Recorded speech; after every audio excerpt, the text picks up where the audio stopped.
amphitheater if you're hanging around up top. It's a great day to be a water protector. We're so glad you're all here. I'm Russell Chisholm of Protect Our Water Heritage Rights or POWHR Coalition, and I will be your co-MC today. We are now live streaming at the Repairers of the Breach and at Artivism Virginia on Facebook, thanks to the generous work of Eric Preston and Fusion Films. So please tell your friends who could not be here today to share those links out and tune in now. We also invite you to take this opportunity to be here with us. Put your phones away. If you still wish to promote this event out on social media, be mindful that some folks do not want to be out there in the digital space. So just please ask for consent before sharing photos. Sounds like we need some volume in my mic, please.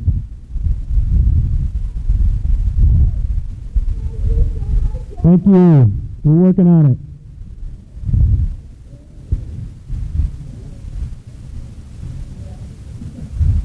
Folks up at the top, if you want to move down into the amphitheater while we get this microphone sorted out, we'd love to see you. Sounds like folks still cannot hear up top. Again, while we get the volume corrected here, I'm still seeing some thumbs going up, which is either everybody feels really good about this opening or we need more volume. Sounds like it's the second part of that. So I want to honor so many volunteers, people who either did not register, just showed up today, helped to pitch in, people who have been in this movement from day one, whose names you may not You want it down a little bit?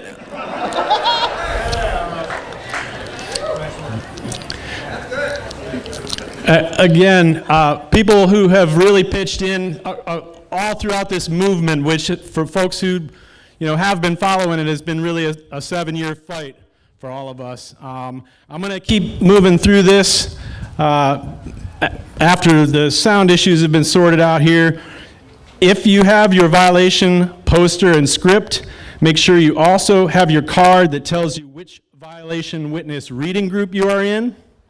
Posters, violation scripts, and group cards are available at the entrance, the check-in tent up there. Please wave at all those amazing volunteers up there until 1:30 p.m. To 1:30 to get your script and your cards.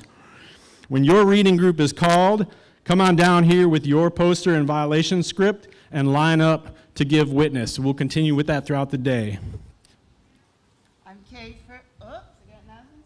Got nothing? You want to switch over? Got nothing? There I am. I'm Kate Ferguson of Artivism, Virginia.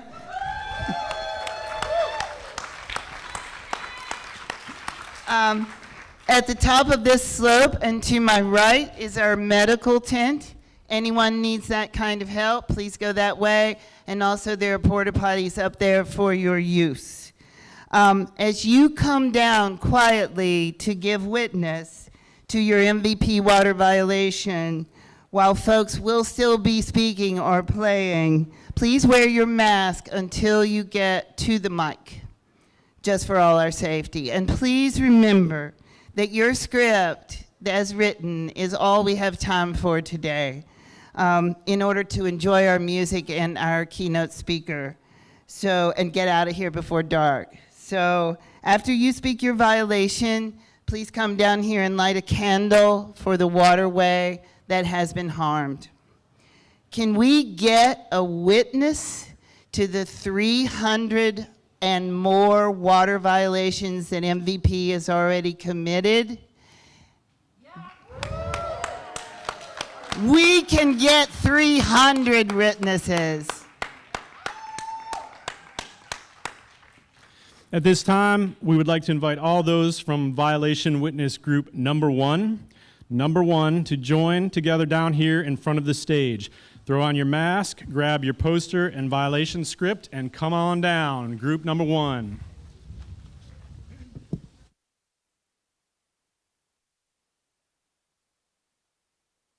To begin, today we are honored to welcome from North Carolina Jason, Crazy Bear Campos-Keck, whose wide connections of heritage, family, and water protection span much of this continent.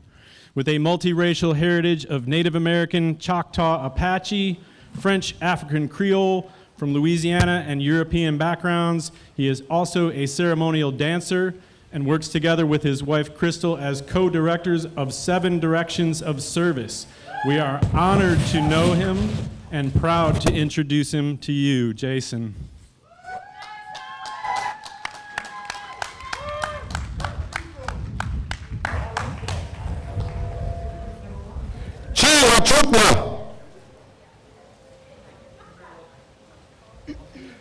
Yakoki Isto, Chatasia, Oklasia, Anakma Abenoke. So that's just a traditional introduction in the Chata, Anumpa, Choctaw words. It just says hello. Are you good? It says a big thank you, Isto, Yakoki Isto, a big thank you for coming. And although I'm representing the Choctaw peoples, Oklasia means I'm representing all the peoples, all the living things. And lastly, Anakma Abenoki, tomorrow we will win, y'all.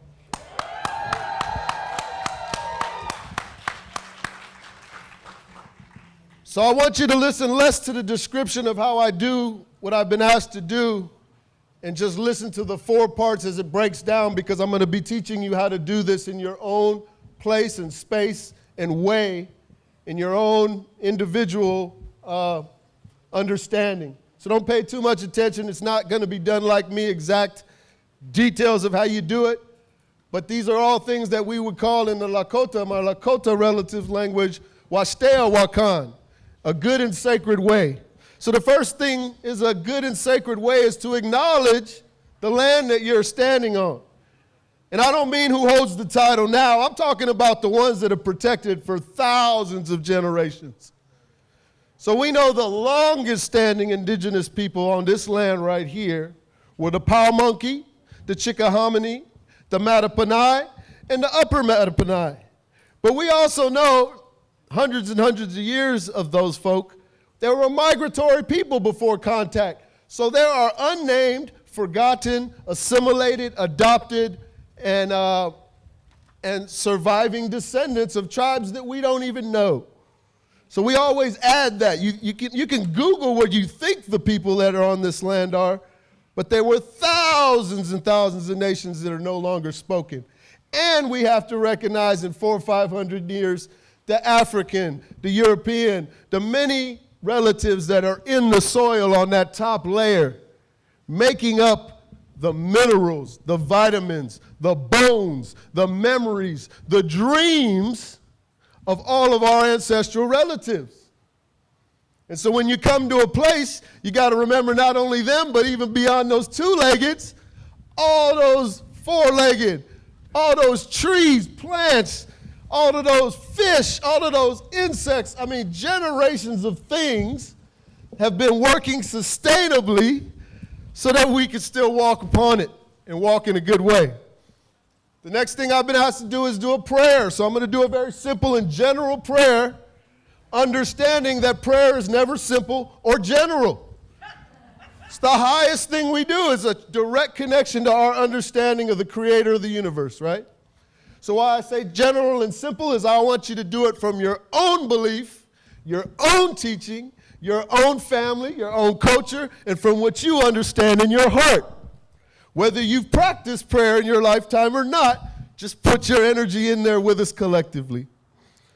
So I'll do it in the simplest way I'll do it, and we would say, grandfather, grandmother, great spirit creator, we thank you for this brand new day. We thank you for the sacred gift of life.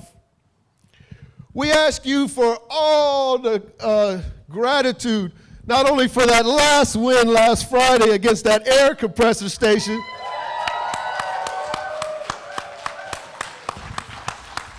but all the generations of wins as people have been doing these brave and courageous acts. And then we also thank you for the strength of the times where we didn't really feel blessed, right? where our bodies, hearts, minds, spirits were under oppression, attack, genocide, and all of these things. We thank you for the strength that we're still here and continue to be here. We ask that everybody that's physically come leave home equally safe as they arrived, and we ask special prayers for the health and emotional, spiritual wealth of their families.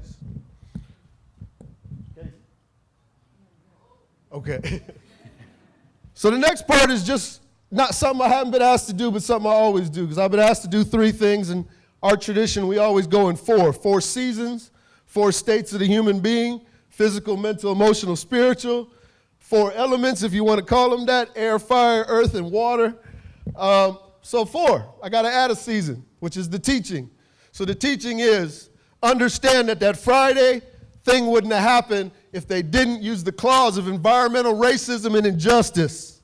So your relatives that they've been bullying for generations played a key role in making that thing not pass.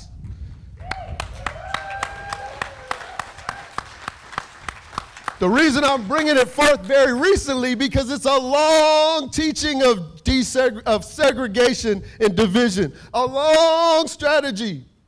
And I don't even know if the strategy was originally hateful. I think it was just greedy. They looked at this as a labor colonization, not a community. They wanted to colonize the labor and colonize the resource. So everything that they've taught your families, even yourselves growing up, to divide and other each other, that was so that they could go in and poison the land without resistance. Long devised plan. Why am I saying this? If you don't know anybody else but your own gender, your own religion, your own culture, your own color, your own age, your own political affiliation, do something about it. You're going to need those relatives like they needed us last Friday. Do something about it. Don't let me be your only indigenous friend. I'm talking to my environmental homies out there.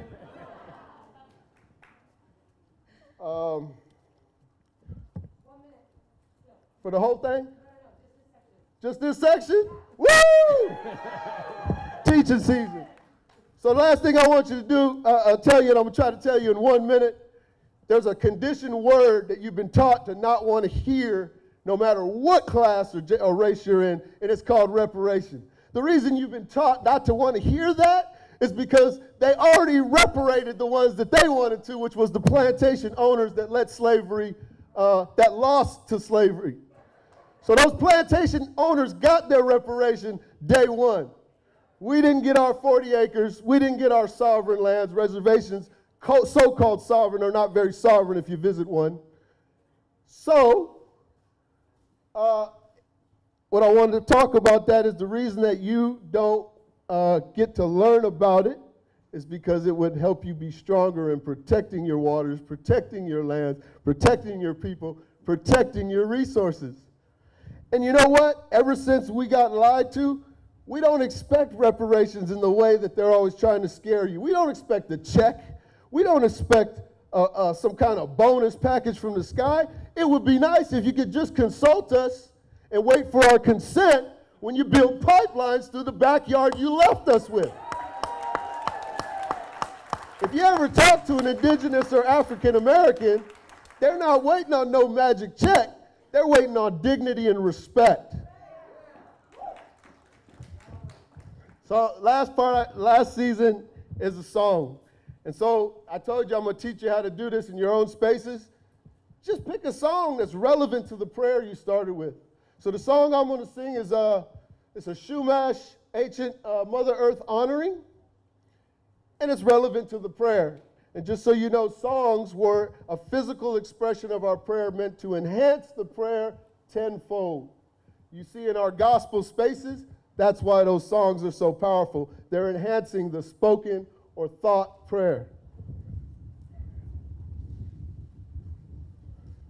So all you got to do is have your own song relevant to the prayer you started with. Take way,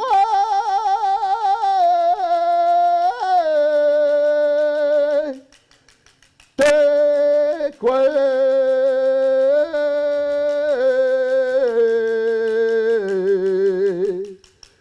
take way, Hana, Hana, Hanaway. Hana, Hana, Hanaway. Take way, take way, take way, Hana, Hana, Hanaway. Hana, Hana, Hanaway. Take way, take way, take way, Hana, Hana, Hanaway. Hana, Hana, Hanaway. Take way,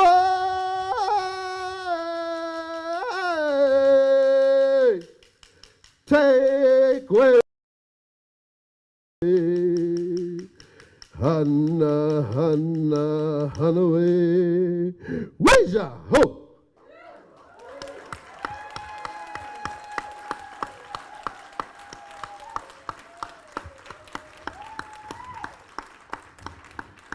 Y'all feel that?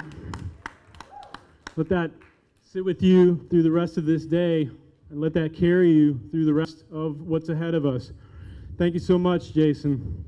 I want to take this moment to shout out the collaborators who have been working for months to co-create this event, and they are 7 Directions of Service, Appalachian Voices, Artivism Virginia, Chesapeake Climate Action Network, Earth Folk Collective, Food and Water Watch, Friends of Buckingham County, Green New Deal Virginia, Give It Up for the Poor People's Campaign, a national call for moral revival, Protect Our Water Heritage Rights, Repairers of the Breach, Richmond Interfaith Climate Justice League, Hello Friends Save Coalition, Sierra Club Virginia Chapter, Virginia Interfaith Power and Light, Virginia Organizing, and Wild Virginia.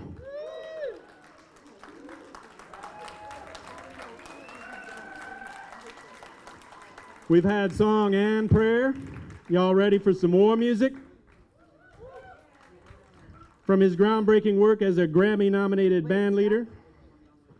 We gotta do this first. We gotta do reading group number 1. Oh, my bad. Yeah. We're on reading group number 1. Yep. Somebody forgot the hook. I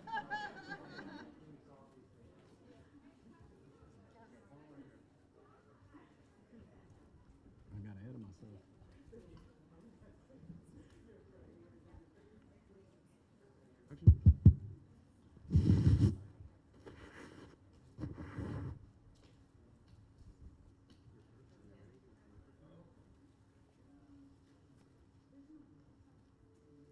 Halito.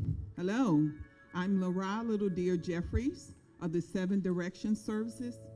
My violation is number 1. This violation happened on April the 15th, 2019 at the Blackwater River. The violation was contaminated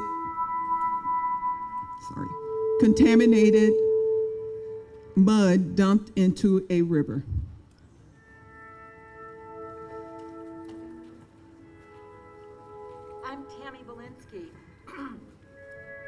From the headwaters of the Roanoke River in Floyd County. Mine is the 160th water quality violation. It happened on December 29th, 2018, near the Blackwater River, when a tributary was polluted by mud dumped by the MVP in the stream.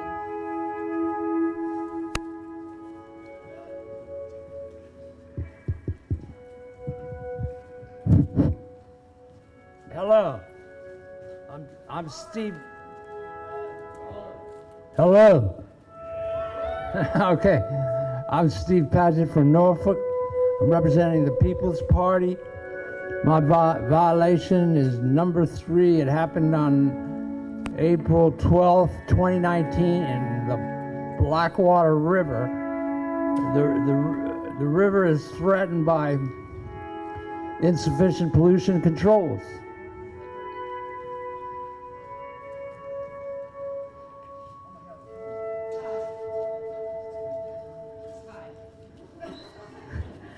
I'm Mary of the Virginia Environmental Justice Collaborative. My violation is number 216. It happened on June 16th, 2018 near Sinking Creek. The creek was threatened by pollution controls that MVP did not install as required.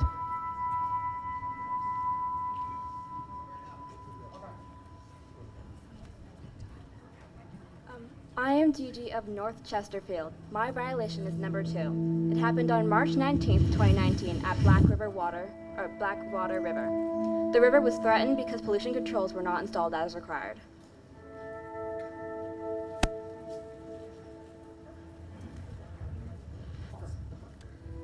I'm Steve Carter Lovejoy from Richmond. I'm a member of the Sierra Club. My violation is number 226.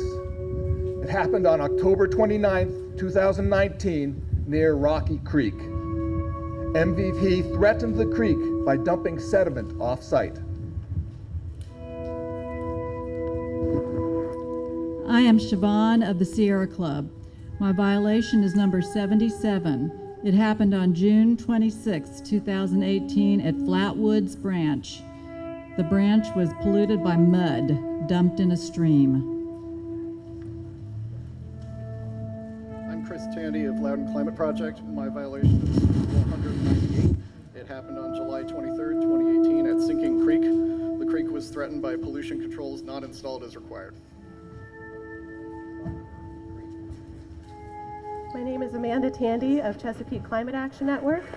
My violation is number 267. It happened on March 7th, 2019 at Parrott Branch.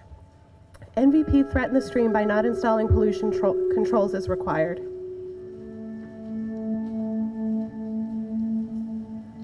I'm Susan Miller of Third Act and the Virginia Clinicians for Climate Action. My violation is number 41. It happened on June 3rd, 2019 at the dry run. The run was threatened by sediment dumped off-site. Hello, I'm Stair of Network Nova and the Friday Power Lunch. My violation, number 204, happened on September 5th, 2018, also near Sinking Creek, which was threatened by MVP not installing the right pollution control. Hi, I'm Antonia. I'm here with Network Nova. My violation is number 33. It happened on July 14, 2018 at the Blackwater River. The river was threatened by sediment dumped off-site by MVP. I'm Chelsea of Friends of Rattlesnake Creek. My violation is number 13. It happened on April 1st, 2019 at the Jacks Creek. The creek was threatened by insufficient pollution controls.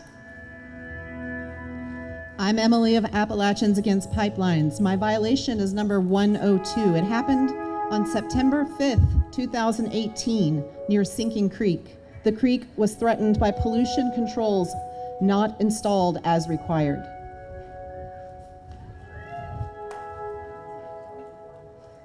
I'm Amy from Salem, Virginia. I'm Jonathan from Roanoke, Virginia. Our violation is number 153. It happened on April 16th, 2019 near Blackwater River. The river was polluted by mud dumped in a stream by MVP.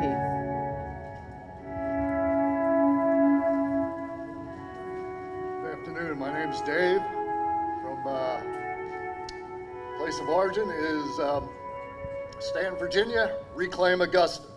My violation is number 17. It happened on March 1st, 2019 at the Pig River. The river was threatened by insufficient pollution controls.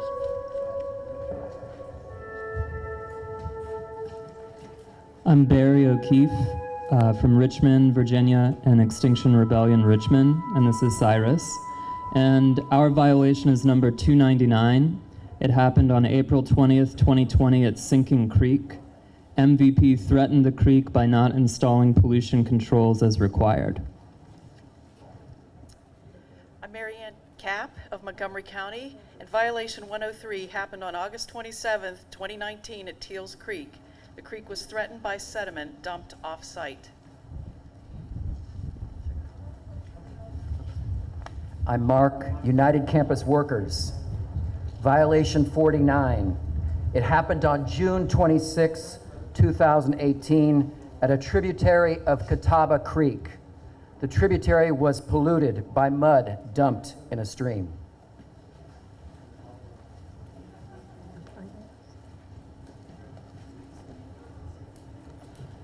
I'm Shannon of the Liberation Party of Virginia. My violation is number 232. It happened on September 26, 2018, near Teals Creek. MVP threatened the creek by dumping sediment off-site.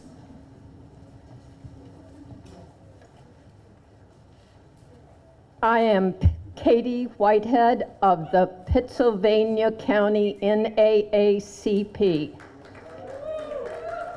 My violation is number 67.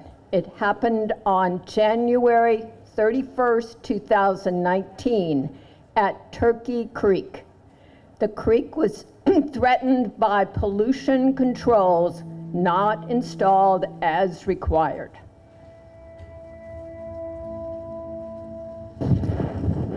My name is Bob, also from the Pittsylvania County NAACP. My violation is number 68.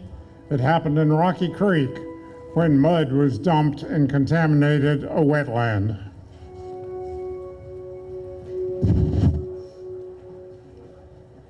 I'm Amy from Appalachians Against Pipelines. My violation is number 149. It happened on July 2nd, 2020 near Jacks Creek. A wetland was polluted by mud dumped in a stream.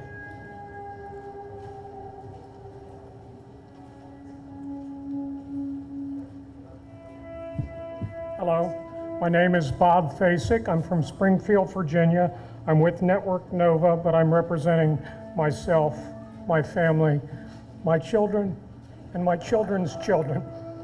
My violation is number 32. It happened on March 19th, 2019 at the Blackwater River. The river was threatened by pollution controls not installed as required.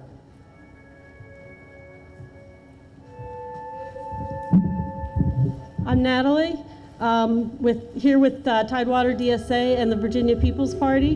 My violation is number 44. It happened on September 5th, 2018 at Sinking Creek.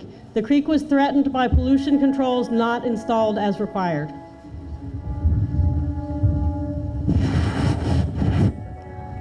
I am Michelle Gershon of the Democratic Socialists of America of Tidewater. My violation is number 61. It happened on July 6th, 2008 at Little Creek.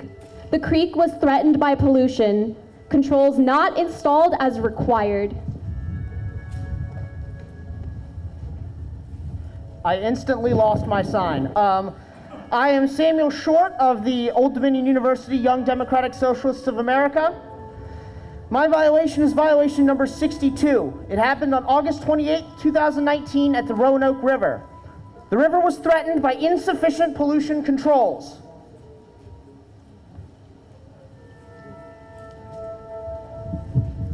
Hello, my name is Amory Fisher, and I am with the Fall of the James Sierra Club. My violation is number 274. It happened on August 22nd, 2019 at Teals Creek, south of Roanoke. MVP threatened the creek by not having sufficient pollution controls in place.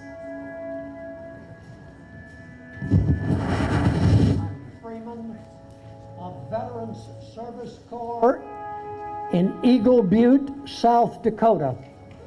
My violation is 252. It happened on 26 June 2018 at the North Fork of the Roanoke River. MVP threatened our river by not installing pollution controls as required.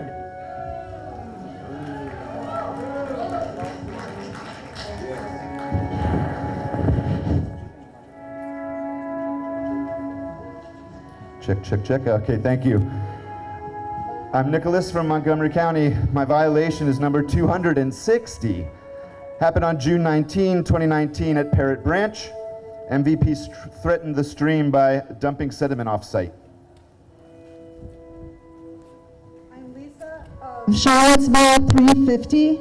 My violation is 302. It happened on August 17th, 2020 at Rocky Creek. MVP threatened the creek by not having sufficient pollution controls in place. My name is Mark Heinecke from Greene County Democratic Committee. My violation is number 254.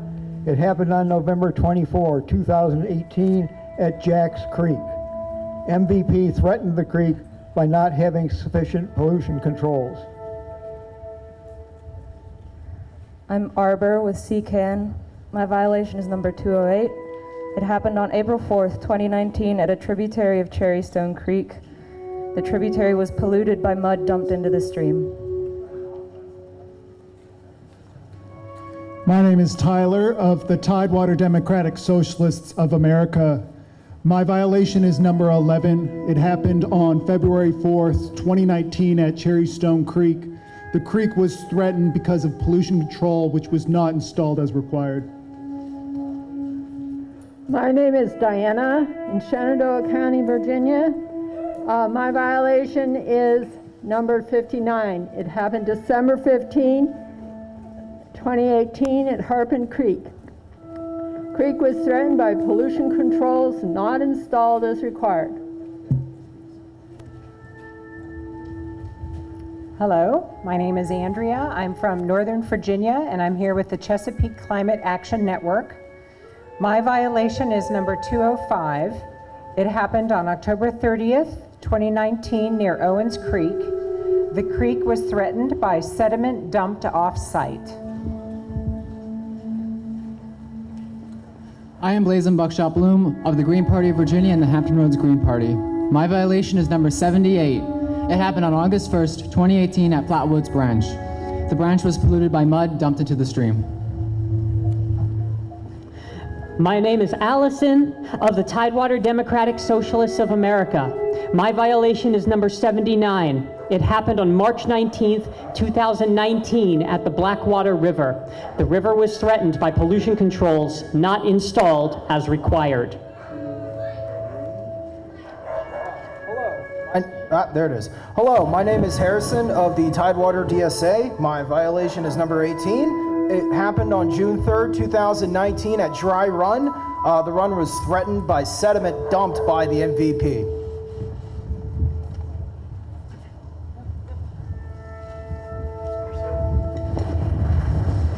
Hi, I'm Mary Beth of Preserve Bent Mountain in Bent Mountain, Virginia. My violation is number 157. It happened on June 28, 2019 at Harpin Creek. The creek was threatened by sediment dumped off-site by the most vile polluters.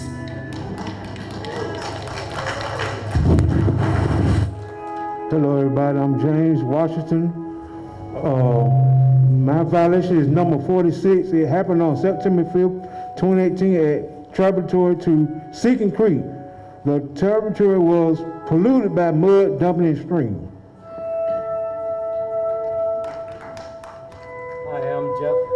Hi, I'm Jeff from the People's Party of Virginia and Tidewater DSA. My violation is number 200.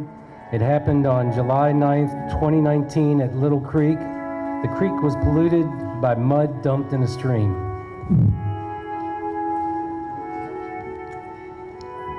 Hello, my name is Lori Miller. I'm here with Appalachian Voices from Charlottesville. My violation is number 50. It happened on August 9th, 2018 at the Blackwater River.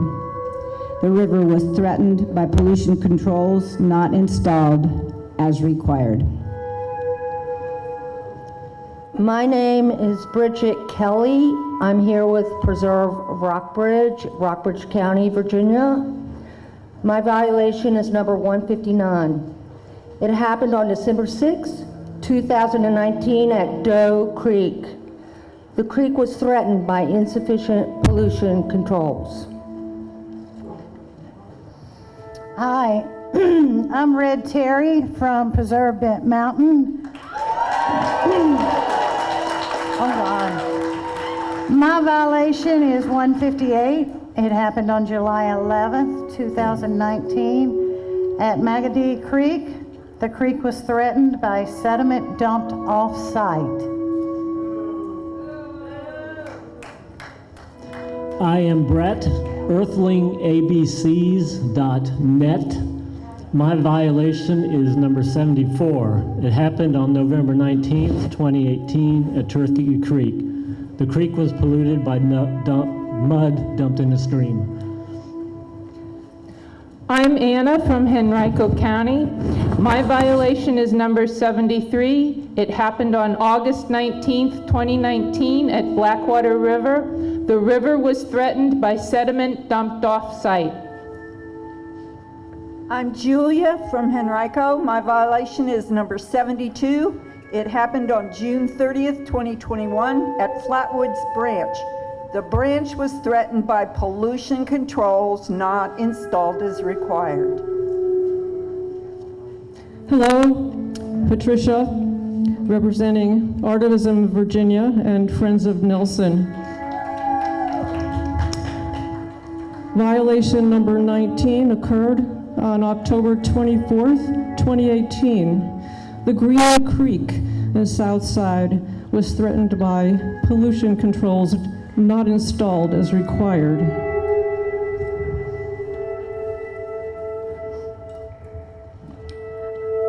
I am Peggy of Midlothian. My violation is number 35.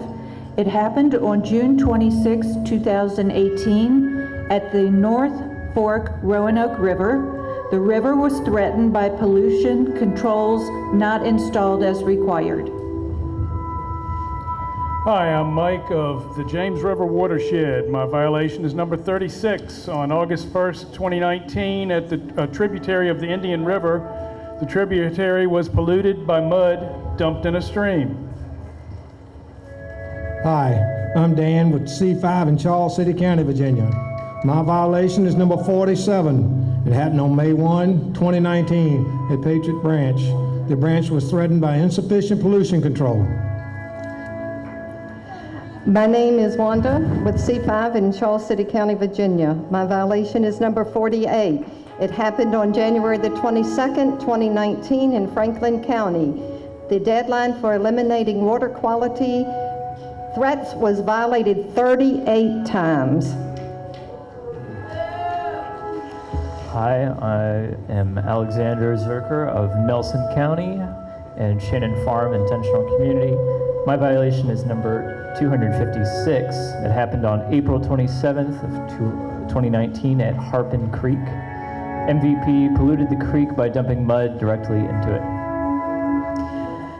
My name is Barb with the C5 Save Coalition and RVA Interfaith Climate Justice. My violation is number 273. It happened on January 11th, 2019 at Little Cherrystone Creek. MVP threatened the creek by not installing pollution controls as required. I am Christiana of Richmond. My violation is number 272. It happened on October 29th, 2019 at Rocky Creek. MVP threatened the creek by dumping sediment off-site. I'm Dana of Charles City, Virginia, and C5. My violation is number 58. It happened on June 13th, 2018 at the Flatwoods Branch. The branch was threatened by pollution controls not installed as required. I am Margaret of Richmond, Virginia. My violation is number 26. It happened on July 10th, 2019 at the Blackwater River. The river was threatened by sediment dumped off-site. I'm Patricia. I'm with WRIR Richmond Independent Radio. My violation is number 227. It happened on August 20th, 2019 near the Roanoke River.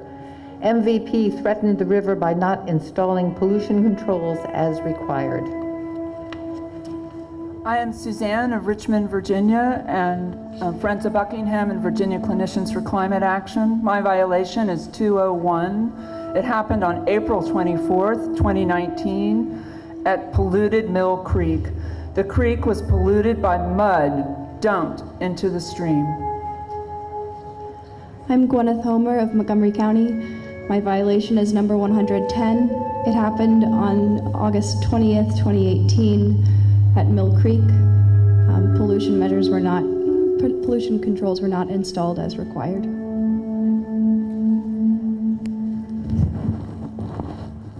I'm Kimberly of Montgomery County. My violation is number 111. It happened on July 30th, 2019 at Dry Run. The creek was threatened by sediment dumped off-site. I'm Connie Wright Zink. I'm with the Waynesboro chapter of Virginia Organizing. My violation is number 22. It happened on August 16th, 2019 in Franklin County. The deadlines for eliminating water quality threats were violated 14 times. My name is Tyler Poe. I am from Virginia's People's Party. My violation is number 25. It happened on June 19th, 2018 at Green Creek. The creek was threatened. Pollution controls were not installed as required. My name is Mary from Washington, D.C. My violation is number 75. It happened on August 22nd, 2019 at Teals Creek. The creek was threatened by insufficient pollution controls. I'm William from Montgomery County, Virginia. My violation is 109. It happened on August 14th, 2018 at the Blackwater River in Franklin County, Virginia. The river and all its dependent plant and animal life was threatened because pollution controls were not installed as required. My name is Pam. I'm here with Chesapeake Climate Action Network and Liberal Women of Chesterfield County. My violation is number 220. It happened on July 24th, 2019 at a tributary to the Roanoke River. The tributary was polluted by mud dumped into the stream.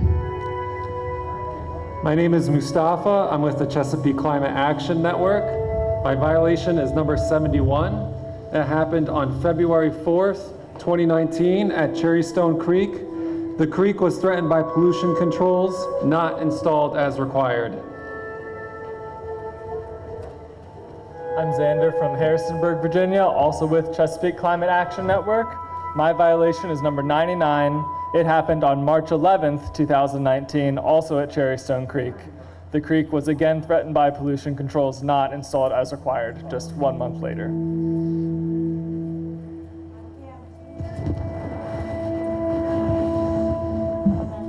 Is it on? Oh, I'm Pam Tinker from Fairfax County. I'm with Virginia Clinicians for Climate Action, CCAN, and Mother Nurture Company.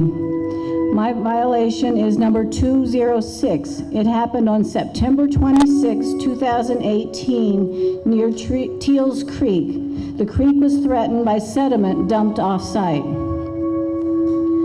I'm Erica, and this is Eleanor of Richmond, Virginia. My violation is number 80. It happened on August 21st, 2019 at the North Fork of the Blackwater River.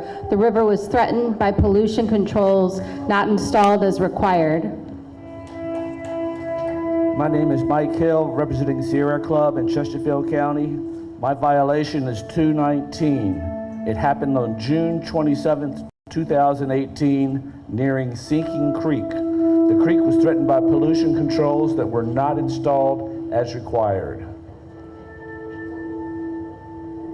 Hi, I'm Audrey Clement. On behalf of CCAN, I'm from Arlington County. My violation is number 255. It happened on April 17th, 2019 at the Blackwater River. MVP threatened the river by not having sufficient pollution controls in place. Thank you. My name is Bruce, Mount Vernon, Virginia, Faith Alliance for Climate Solutions and CCAN. My violation is number 207. It happened on July 27th, 2018 near Sinking Creek. The creek was threatened by MVP by pollution controls that were not installed as required.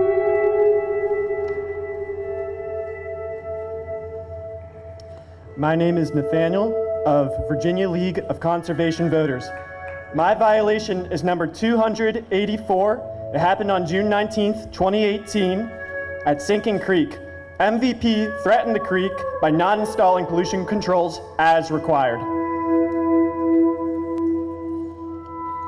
Thank you, witnesses, water protectors. I don't think I was fully prepared for what that was going to sound like. Really means a lot to me. I live on Sinking Creek, and just to hear where everybody traveled from today, to read those moments into the record. So thank you very much for that.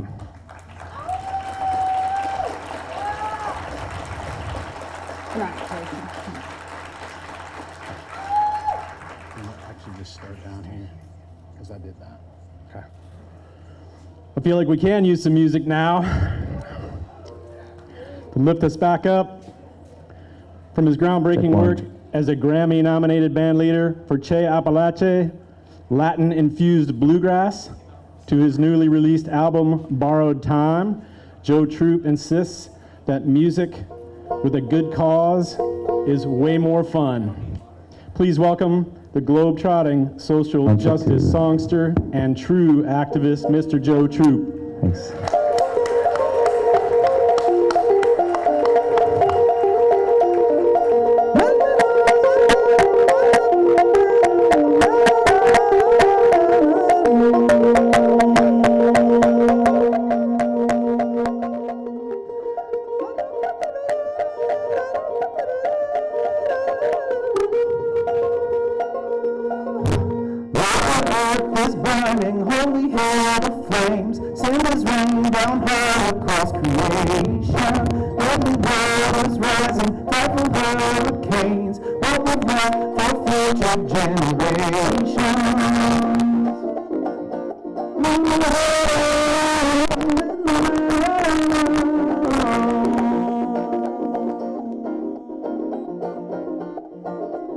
Sit and blame each other, wasting precious time. Day by day, a more divided nation. Some folks spread confusion, others tend to fires, boldly voicing righteous proclamations.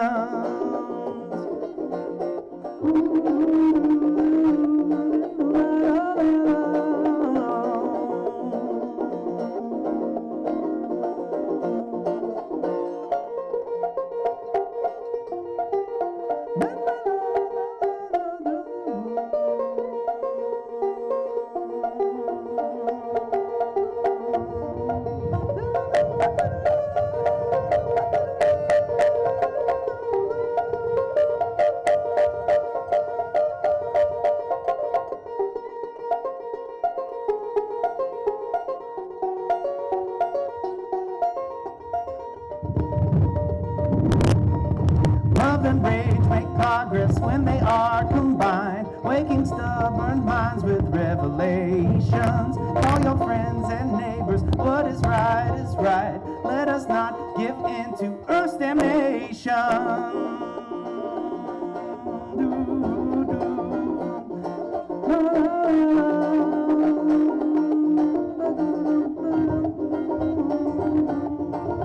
Valiente juventud, nos llaman a la lucha, entre amor y rabia nos apelan. Generación de fuerza, manteniendo abiertas las puertas de la extinción rebelión.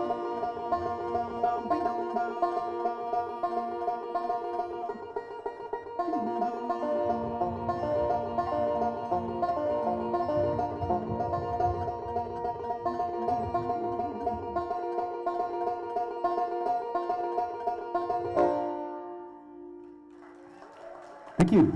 Could you turn this down a little bit, please? Turn this down just a little bit. How you guys doing? Well, that was a little song that I wrote called Horizon. Man, it's an honor to be here. Thank you, Artivism Virginia, for having me.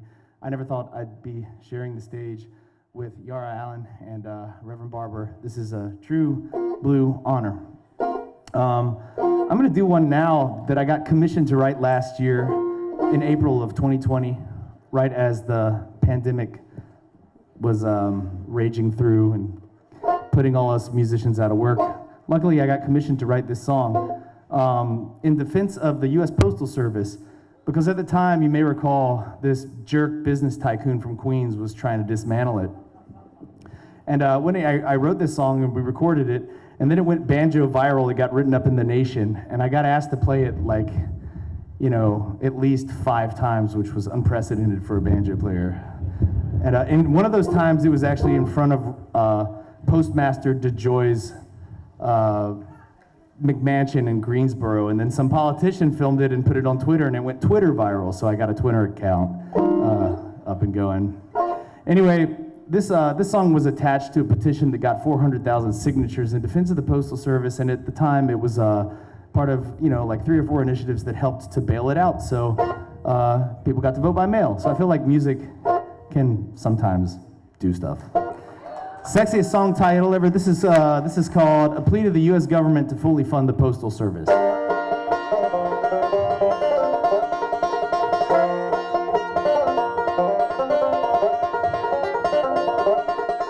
I'm waiting by the mailbox. They say a check is coming soon. $1,200 to ease the pain and pay a bill or 2. But no more aid will come my way unless I take a stand. Lord, the U.S. Postal Service direly needs a helping hand.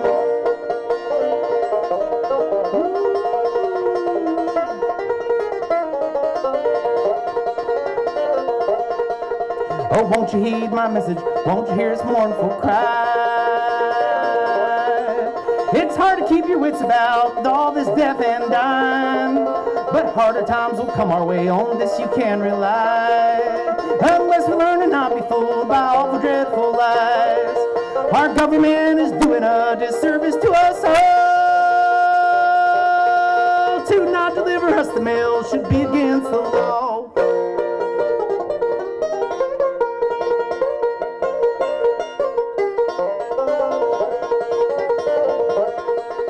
So many men and women out risking their poor lives, delivering goods to our front doors despite these troubled times. They make the rounds to bring us mail, they work come rain or shine, and now it seems the government is leaving them behind.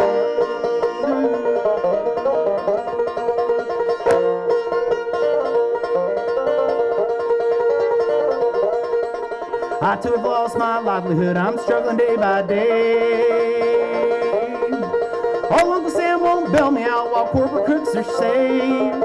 In times like these, it's fair to say we'll need new ways to vote. But if the Postal Service dies, my friends, it's all she wrote. They're well aware of what's to come, but choose to do us wrong. If the U.S. Postal Service dies, our right to vote is gone. It's time for us to make demands, for it is too late. So fully fund the U.S. Postal Service, for God's sake.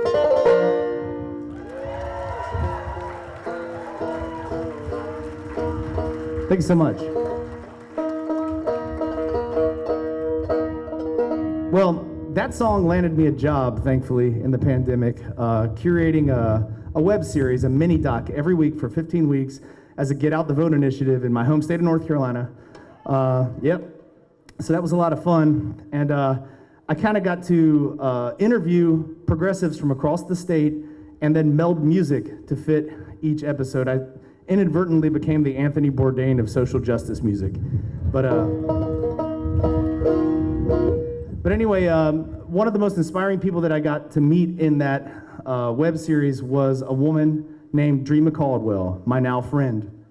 Dreama is an African-American woman from Alamance County who ran for county commissioner on a platform of ending cash bail after the cash bail system ruined her life.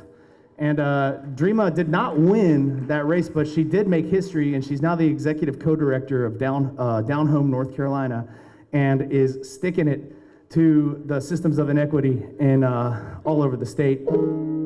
This is a song that I was so inspired by her story, I wrote this song about her with her help, and it's been made into a music video I hope you'll check out with a bunch of creatives from Alamance County as director, screenwrites. Very cool. This is called The Rise of Dreama Caldwell. And if you're so inspired, you might sing the last two choruses. They say, "Fight on, Dreama, through the years, sent to lead and help us heal." Here's The Rise of Dreama Caldwell.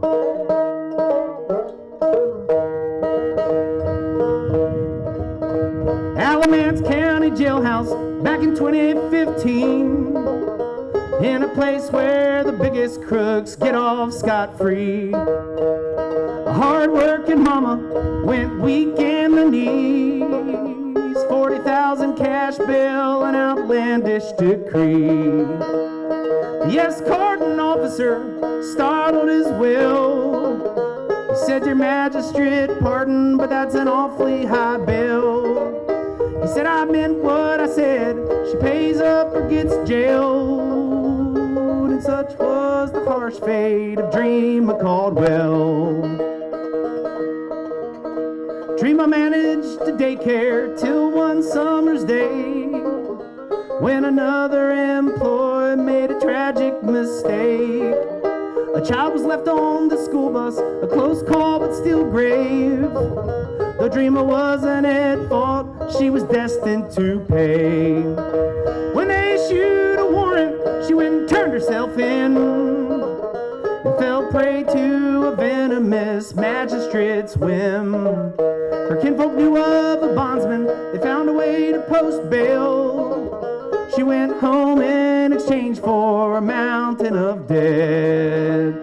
But that's how Dreama wound up here. Fearless leaders persevere.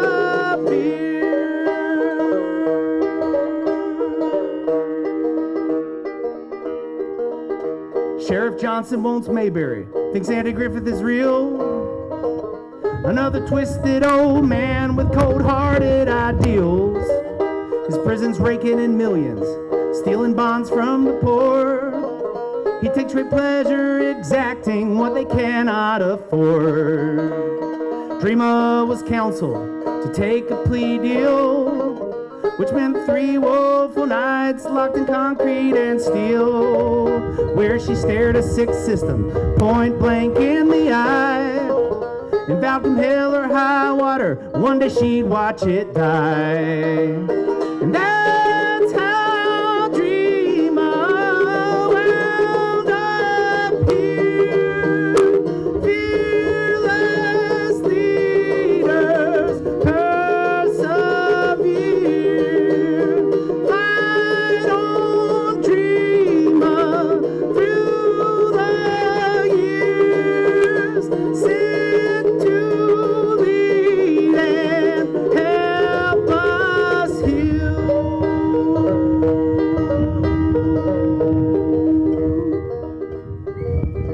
After serving her sentence, life was never the same. With a criminal record tethered tight to her name, or the death growl of Dixie amidst a brutal firestorm, Dreama Caldwell has risen, and she's demanding reform.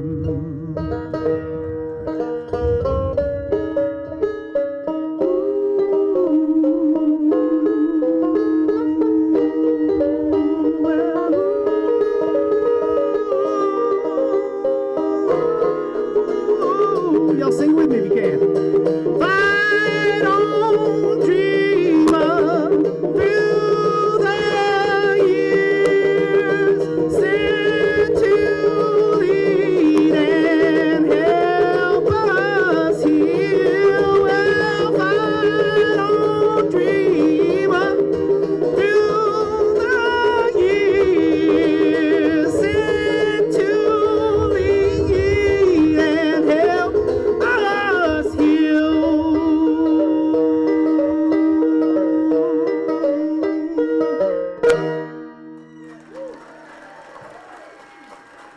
Thank you so much. Thank you to all you wonderful people sticking it out for what's right. There's a right side of history and a wrong side of history, and a lot of y'all are on the right side of history. So thank you, thank you. Protect those waters. We're in it too in the struggle in North Carolina. And I'd like to close with sort of an optimistic song about hopefully Reverend Barber. Yeah. Is that it? Oh, okay. Yeah. Well, without further ado, Mr. Reverend Barber.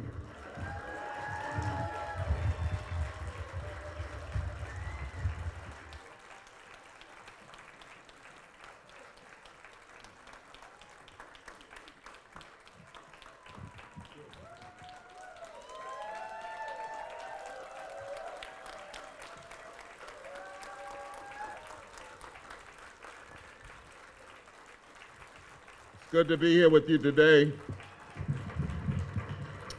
I want us to take a moment of silence for all of our brothers and sisters that are suffering this morning because of the tornadoes. And I want us to be mindful because the line of storms is coming this way. And we watching the top of the trees and the wind. But if we could take a moment of silence. You know, I'm not feeling that well myself today. I've been through some serious bereavements in the last, but I can't even imagine how the people feel this morning. To lose 100 people in one gust of wind, or 20 people in one gust of wind. So let us remember them.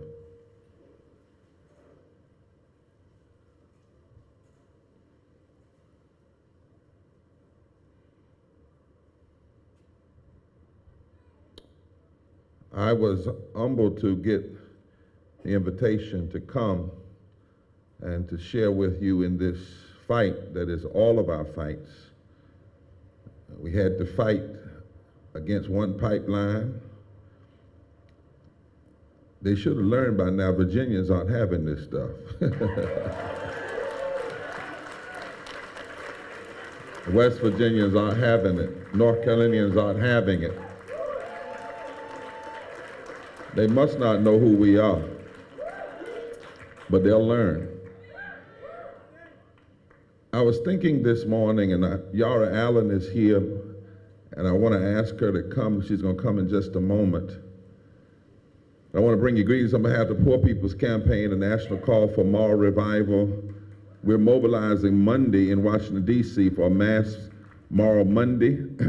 Get it done in 21.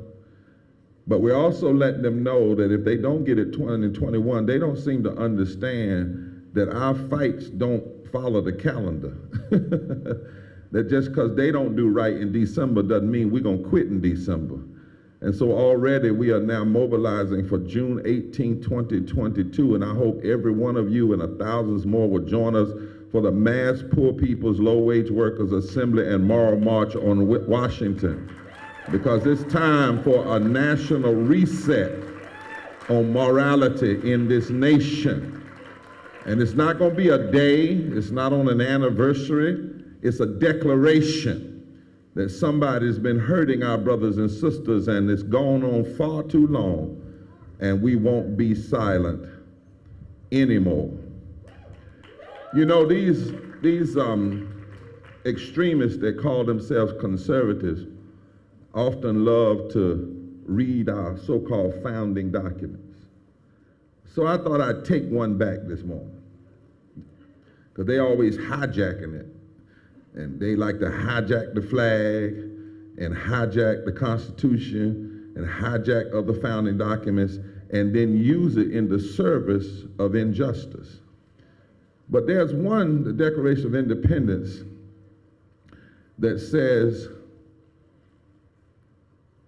all experience hath shown that mankind, now that's not my language, I would have said humankind, that mankind are disposed to suffer, while evils are sufferable, than to right themselves by abolishing the forms to which they are accustomed. But when a long train of abuses and usurpations, pursuing invariably the same object, Invences are designed to reduce them under absolute despotism. It is the right of the people. In fact, it is the duty of the people to throw off such abuses, to throw off such government, and provide new guards for their future security. It is the duty of the people. When we have faced a long train of abuses, continuing abuses that undermine our security and our health, it is the duty to throw it off and alter the direction of history and the direction of public policy. It's our duty. Don't take your mask off, but COVID safe. Look at somebody and say, it's our duty to throw it off when people keep abusing us. And I've been thinking about that a lot these days. Some of this stuff that's happening is not left, it's not right, it's not conservative, it's not liberal, it's damn abusive. It's just straight up abuse to poor communities and low wealth communities and people that they think are not going to fight back. And so this pipeline issue, this new one, is another form of governmental and corporate abuse. It's been in the makings a long time. Whatever they do, they've been planning it for years. It represents them here. There came a strong train of abuses. And it is your right, it is your duty to throw it off and alter the course of history and the continuation of this kind of bad public policy. Now, to throw it off, we first have to understand this is must be a simultaneous fight, and it must be a diverse fight. I want you to look around and ask the question, who's not here? Can I be really real? See, if white folks are the only one here, we ain't ready to fight yet. If black folk are the only ones here, we're not ready to fight yet. If Latino folk are the only ones here, we're not ready to fight yet. The document actually says the people have a right and a duty to throw off abuse. But in order to throw off abuse, we have to understand that abusers are connected. You see, some people say, I'm going to fight in an environmental fight. My first question to them is, well, are you in the voter suppression fight? And they'll say, no, that's a black issue. I said, the hell if it is. If you think voter suppression is just a black issue, you are badly mistaken. The voter suppression they're putting down now is going to impact 56 million Americans who last time used the processes to vote in 2020 that they're trying to undo. You think that's just black folk? It ain't even that many black folk in America. You cannot be concerned about environmental justice and not be in the fight for against voter suppression. And you can't be in the fight for voter suppression without being in the fight against environmental justice. So look around in this coalition today and see who's not here. And I mean who's not really here. Because that's our first work. We must gather all the people. And we must understand that when we fight this fight against the pipelines or environmental injustice, we're fighting against lives being destroyed. We're fighting against communities being disrupted. We're fighting against monies being diverted to fossil fuel companies that ought to be put in health care and put in the creation of green jobs. That's what we're fighting. When we fight against this pipeline and environmental injustice, we are fighting against the disablement of our economic possibilities. And we must do it together. They bet on us being separated.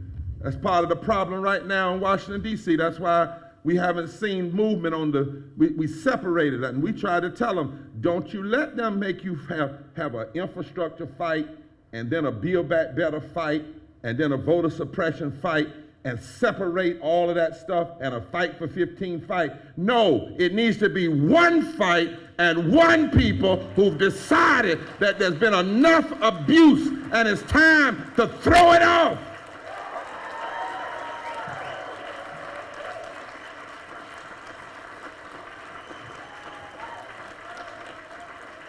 I had somebody tell me one day, and I'm almost through. They said, Reverend Barber, we don't understand you. You go in the hills of Tennessee just like you go in the hood of Charlotte or Durham. And aren't you black? I said, nope. They said, well, you look black. I said, you asked me, am I black? I'm not just black. I'm black. Part of my family comes from black mulattoes and free slaves. I'm Tuscarora Indian. I got cousins that are as white and as blue-eyed and green-eyed as any Caucasian. Part of my light skin comes from free blacks marrying white people. The other part comes from white slave masters raping my great-great-grandmamas on my granddaddy's side, who was from West Virginia. And I will not let anybody make me deny any part of my humanity. And we have to be the same way in public policy. One for all. And all for one. If we're serious about throwing it off. The people have a right, when there's been a long train of abuses, to throw off such government and alter the course of history for your future security. Now, I'm a preacher, and you must understand, I need to say this, all this environmental injustice is sin. That's a good word. And don't y'all be so angry at Pat Robertson, y'all don't let some preachers in here that know Jesus for real, and understand that Christmas and Bethlehem really represents a battle. You know the Christmas season is not just about cute light, it's about the decision of the divine to do battle with injustice and Caesar. We are supposed, as moral agents, to have dominion over the earth, but that doesn't mean destroy it. The Hebrew word for dominion means love, care for, respect, save, make better. It never meant destruction. It never meant destruction. And so this is sin. And we've got to call out sin. The sin that in Virginia, an unnecessary sin, abusive sin. In Virginia, before you even deal with the pipeline, you got 43% of Virginians are poor and low wealth. That's unnecessary sin in the wealthiest nation in the world ever in history. 3.5 million people. In Virginia, even before you get to the pipeline, you got 800,000 plus people without insurance. That's sin, unnecessary sin. That's abusive. You got 20% of the census tracts in Virginia, even before the pipeline, that are unable to afford water. That's unnecessary abuse and violence and sin. In Virginia, even before this, we produced 25 tons of nitrooxide. 25 tons of that stuff, even before a discussion about a pipeline. It is unnecessary and abusive sin, and I love that, policy violence. But then there's something else, and I hurt too much now, and I'm too old to play. If you're going to be in this fight, you can move this chair. If you're going to be in this fight, you might have to call out some organizations that you think are with you, but they're taking money on the backside.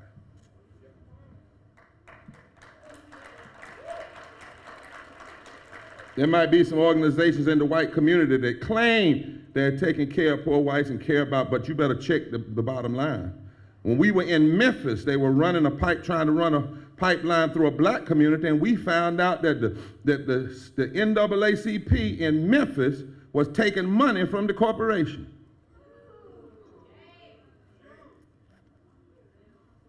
And other organizations had taken money. And then when we called it out, because see, the people have a right to alter.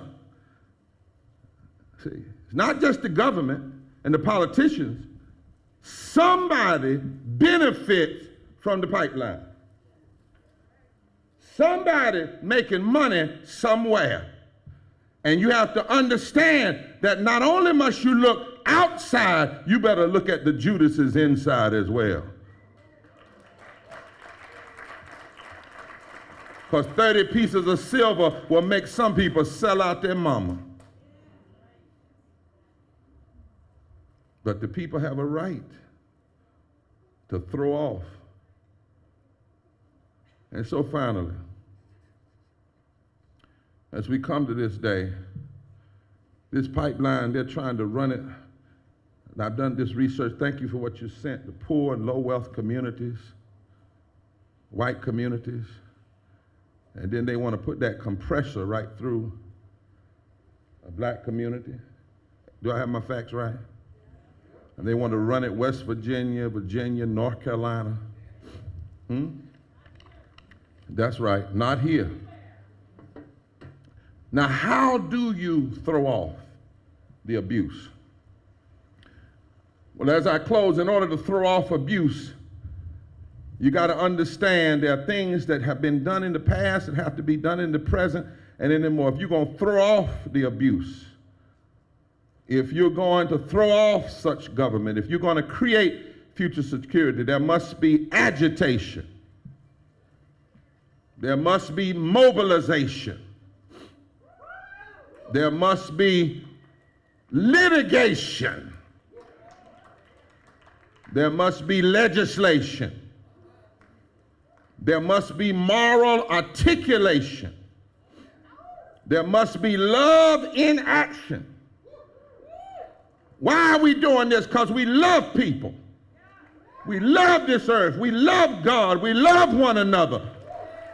We are not the haters. We are the love. But justice is what love looks like in public.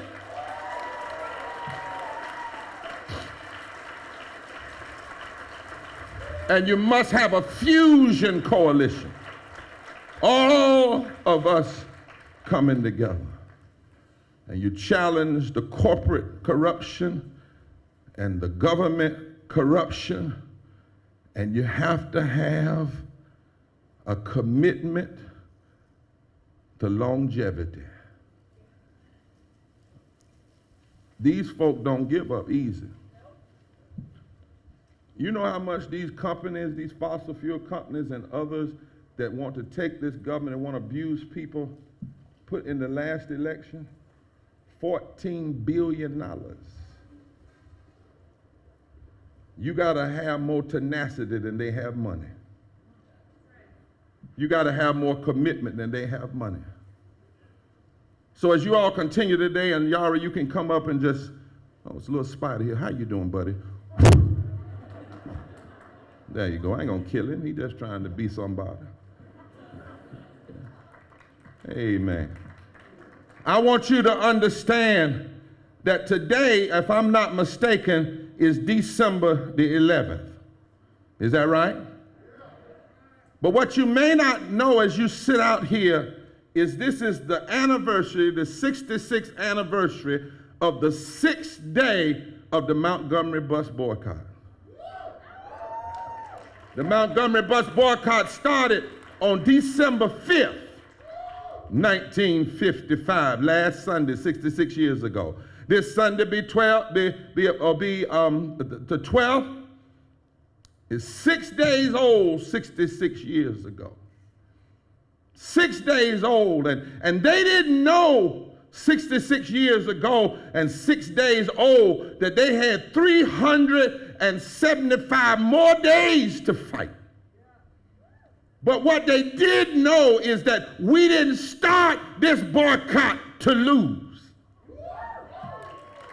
We started it to throw off this abuse. We started it to throw off and to alter the government despotism that is hurting our people. And I want to know as I go to my seat, are you all committed to the long haul?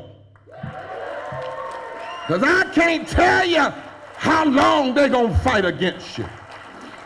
I can't tell you how much money they're going to spend against you. But I can tell you from history, if you hang in there, justice gets beat up, but justice always rises from the bottom. Is there anybody out there that's determined to stay as long as it takes to alter the direction of this pipeline? Is there anybody out there that says if we got to start this Christmas and still be fighting next Christmas, we're going to stay until a change comes? They fought for 381 days, and they didn't have Twitter. They didn't have cell phones. They didn't have TikTok. They didn't have Facebook. They didn't have Twitter talk. They didn't have any of those things. They didn't have that. What they had was a made-up mind. And somebody in this audience ought to say, there's no way folk 66 years ago that had less than we have are going to fight harder than we fight when we have more than they ever had. Fight until you throw off this abuse. Fight until you stop this pipeline. Fight until you change the direction of this nation. Fight every day you can. And if you fight long enough, God will come beside you. Y'all don't understand. I wasn't going to say it like this, y'all, but I done messed around and felt the Holy Ghost. You see, what they don't tell us is that Rosa Parks and Martin Luther King didn't win. They fought for 381 days. They did not win. In fact, they were about to be arrested and put in jail. They protested and stayed off the bus 381 days, but they didn't win. But they stayed long enough for a case to work itself through the Supreme Court. And then the Supreme Court ruled that segregation on public accommodation was unconstitutional. They stayed there until something happened. And when the court case came down, they were sitting in court about to be found guilty by a Southern judge. And an old deacon that couldn't hardly talk, he wasn't that illiterate, but he knew right from wrong. He stood up in the courtroom and said, "Good God from Zion, the Lord has done spoke from the Supreme Court." Well, I ain't counting on this Supreme Court, but I know the God I serve got a way. And if you hang in there long enough, victory will come when you work for justice and you work for right. Is there anybody out there that will shout to the top of your lungs, somebody's been hurting and abusing our people far too long, and we won't be silent anymore, and together, as long as it takes, we're gonna throw off this abuse and build a new world and a new future for ourselves and our children. Are you with me?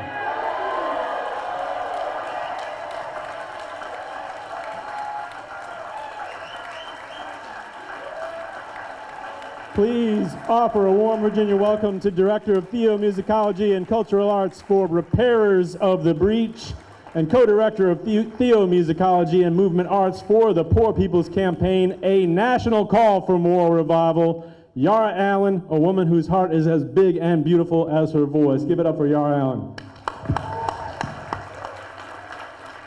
Thank you. Hey, y'all.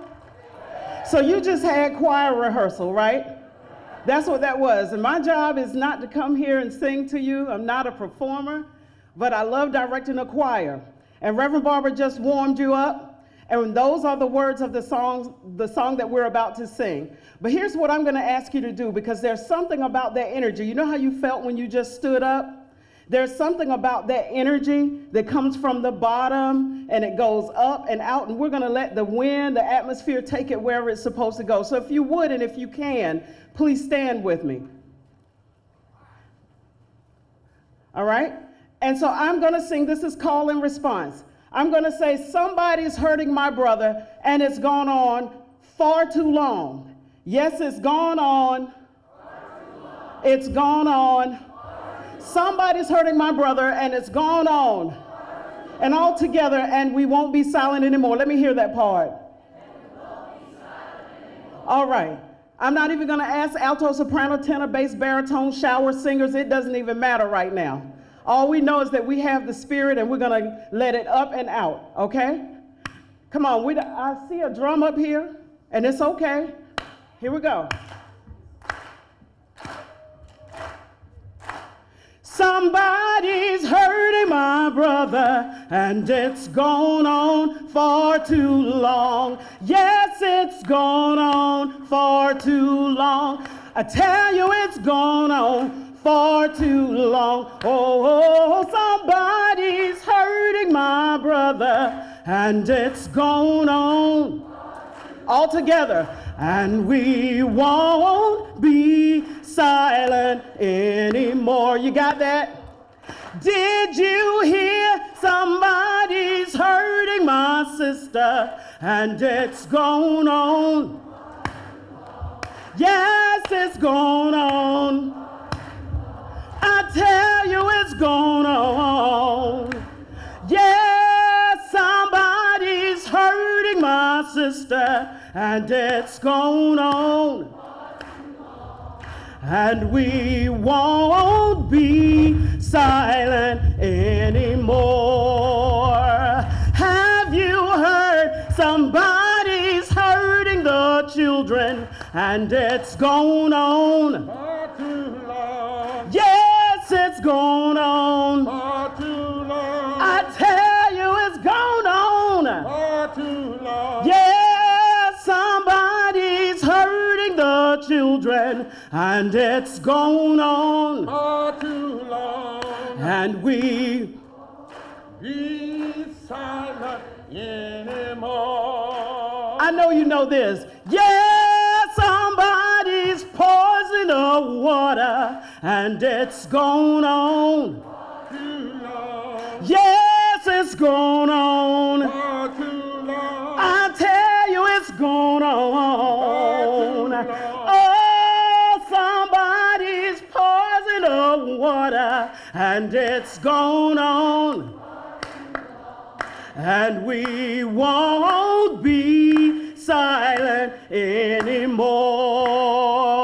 Yeah, if you've been just a little too quiet, you know it's gone on. Far too long. Yes, it's gone on. I tell you, it's gone on. Yeah, if you've been just a little too quiet, you know it's gone on. And we... Let's say that part again, and we won't be silent. Won't be silent anymore. Keep it going. And we won't be silent anymore. Come on and keep it going. And we won't be silent anymore. Do you really mean that? Do you really mean it? And we won't be silent anymore. Now on this part, I just want you to raise a fist in the air. And we won't be silent anymore. Last time, let's let it ring out.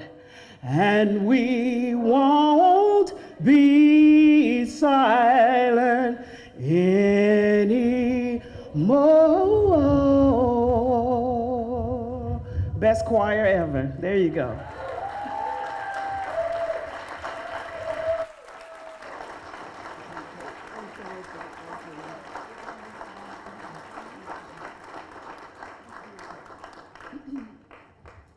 Okay, so one thing we've learned in this fight over the years is to be flexible. We were gonna take you out at the end of the day with that amazing duo of Reverend Barber and Yara Allen, but they have had a tragedy in their family and they had to go home. So we switched everything around. We're gonna scramble a little bit now to get everything in order, but be sure that we still have many more wonderful speakers for you and wonderful musicians, and so I hope you'll stay with us and the skies will stay clear. At this point, I'd like to call up Violation Witness Reading Group number 2, and also introduce to you, let's see, where are we? David Sligh. David Sligh. Talk about a secret weapon. So David has fought for environmental protection and honest government for more than 40 years as a state regulator and as an advocate working for local, state, and national organizations. Please welcome Wild Virginia's Conservation Director, Mr. David Sligh. Thank you, thank you. Boy, I didn't know I was going to get to follow that act, but I'll do my best for you. Can I raise it a little bit? Get a bed back doing that. There you go. All right, 49 years ago, even before I started in this fight, 1972, the Clean Water Act was born. And that act set a pretty high bar. It said we're going to protect and restore all of our waters, the streams and the lakes and the bays and everything else, to make them safe and sound and usable. I've always thought that that is a promise that we've made to each other, and I take that promise very seriously. I know you do too.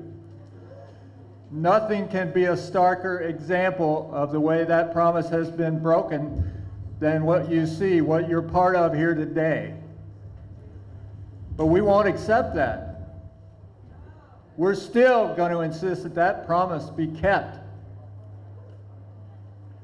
And then 4 years ago, many of us showed up right here almost to the day, and we told the State Water Control Board, live up to that promise. That's what we expect, that's what we demand. And we gave them facts and figures and testimony. We told them about the places that you love, the places that matter to you.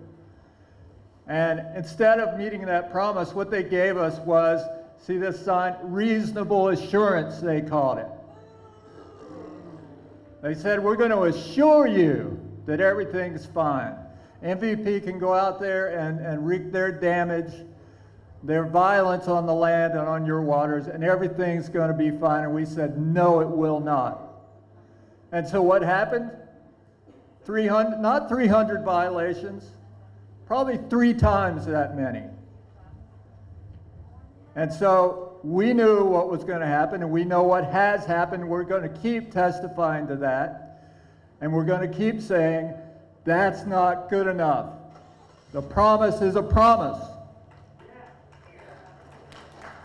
Now, the beautiful part of this fight has been being with all of you.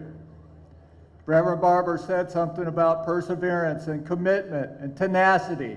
And I don't know of any group, any collection of people that has ever had that to this extent, especially fighting for this kind of thing in Virginia. So it's been Not only it's been painful, but it's also been a pleasure being beside you and with you. Now, the company thought that they'd have gas flowing by now, 2 years ago. They thought we'd have gone home and shut up by now, but we haven't, and we're not going to.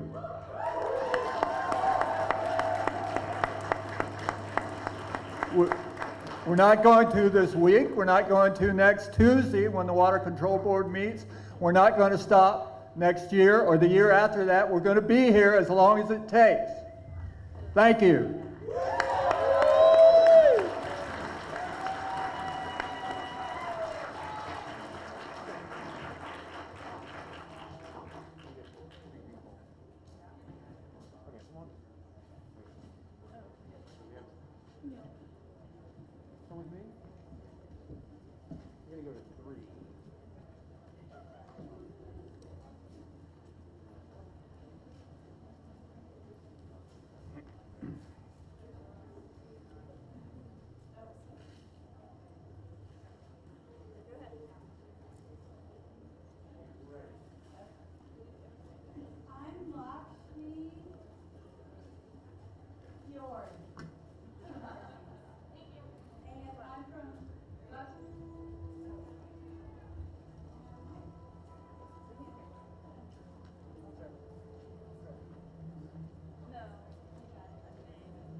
Hi, I'm Lakshmi Fjord of Buckingham County and Charlottesville.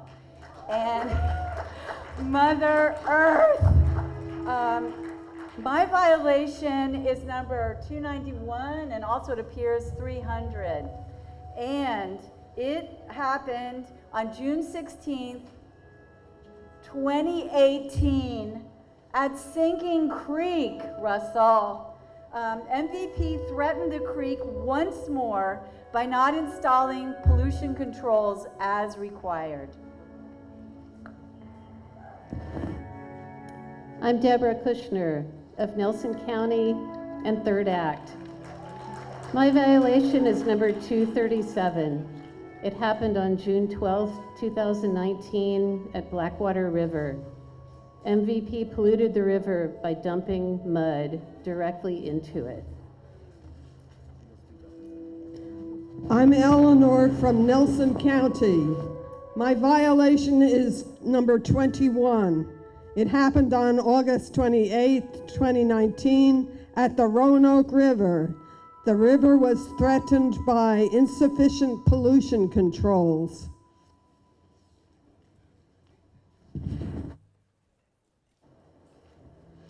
I'm Carol from Washington, D.C. with Extinction Rebellion, D.C. My violation is 294. It happened on August 27th, 2018 at Craig Creek. MVP threatened the creek by not installing pollution controls as required.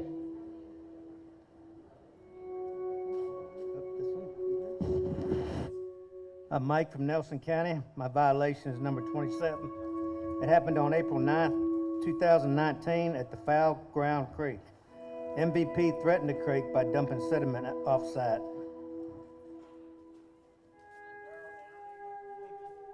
Club Falls of the James Group. My violation is number 81. It happened on November 9, 2018 at the North Fork of the Blackwater River. The river was threatened by pollution controls not installed as required. Hello, we are the Little Barzins. This is Maria Barzin, Sarita Barzin, James Barzin, and Mitty the Frog, Jacquees the Wolf, and Cubbins the Bear. We are violation number 275. It happened on November 22nd, 2019 at Teals Creek. MVP threatened the creek by not having sufficient pollution controls in place. We are violation 276. It happened on January 30th, 2020 at Little Cherrystone Creek. MVP threatened the stream by not installing pollution controls as required. And we are violation 277. It happened on March 14th, 2019 at Turkey Creek. MVP threatened the creek by dumping sediment off-site.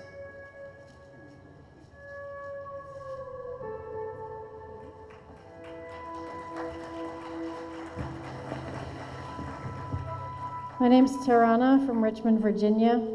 Violation number 14 happened on July 12th, 2018 at the Blackwater River.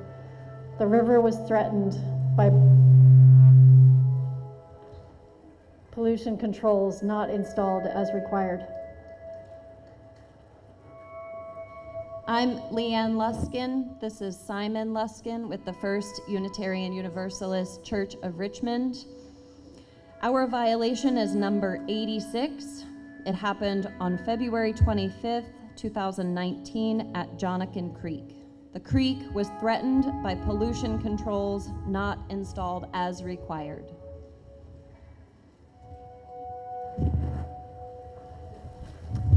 I'm Bill Muth, Friends of Rattlesnake Creek and Third Act, Virginia. My violation is number 42. It happened on February 27th, 2019 at Magody Creek. The creek was threatened when the MVP dumped sediment off-site.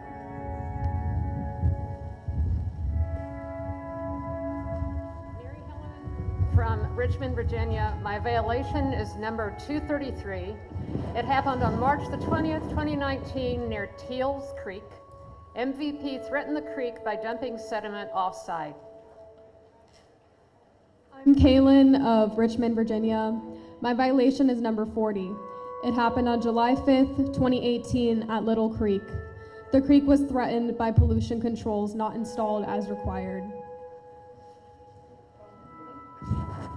Hi, I'm Amy Schertz of Sunrise Williamsburg. My violation is number 168.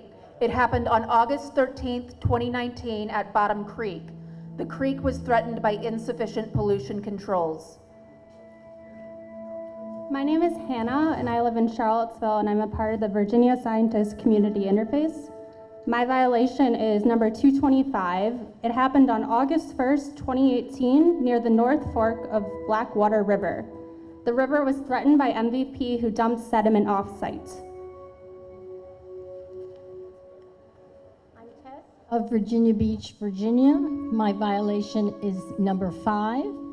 It happened on May 4th, 2020 at Foul Ground Creek. The creek was threatened by sediment dumped off-site. Hi, my name is Ray. I'm from Virginia Beach, Virginia. My violation is number 4. It happened on December 1st, 2018 at Dry Run. The run was threatened because MVP's pollution controls were not installed as required. Hello, my name is John Wagner, and I'm from Chatham County, North Carolina, and I'm with the Haw River Assembly and the Poor People's Campaign. My violation is number 281. It happened on July 13th, 2018, at the North Fork of the Blackwater River. The MVP threatened the river again by not installing pollution controls as required. I'm Meredith with Appalachian Women of Action. My violation is 108. It happened on December 18th, 2018 at the Pole Bridge branch. The stream was polluted by dumped mud. I'm Jay Tubb from here in Richmond, Virginia, and I'm with No Pipeline Virginia and Extinction Rebellion Virginia and also XR Richmond. And my violation is number 266. It happened on June 23rd, 2018 at the North Fork of the Roanoke River. MVP threatened the river by not installing pollution controls as required. Wenga. Hello, I'm Pat Isaacs, and I'm speaking for May, age 10, from Henrico, Virginia. My violation is number 37. It happened March 5th, 2019 in a tributary of Jonakin Creek. The tributary was polluted by mud dumped into a stream. Hi, I'm Beth Cradatis with C5 and Mothers Out Front. My violation is number 38. It happened on August 21st, 2019 at the North Fork Roanoke River. The river was threatened by insufficient pollution controls. I'm Owen from Richmond, Virginia. My violation is number 214. It happened on July 19th, 2018, near the North Fork of the Blackwater River. The river was threatened by pollution controls MVP did not install as required. I'm Raywin of Richmond, Virginia. My violation is number 209. It happened on June 23rd, 2018, near the North Fork of the Roanoke River. The river was threatened by insufficient pollution controls. Hi, I'm Katie Logan of Richmond, Virginia. My violation is number 156. It happened on June 27th, 2018 at Flatwoods Branch. The creek was threatened by pollution controls not installed as required. I am Meredith of Vienna. My violation is number 213. It happened on March 13, 2019 near Little Creek.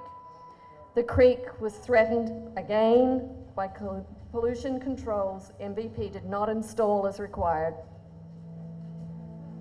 I am Madigan of Richmond, Virginia. My violation is number 195. It happened on July 13th, 2018 at Green Creek. The creek was threatened by pollution controls not installed as required. I'm Serena of the Richmond chapter of Southerners on New Ground. My violation is number 87. It happened on November 27th, 2018 at Mill Creek. The creek was threatened by sediment dumped off-site.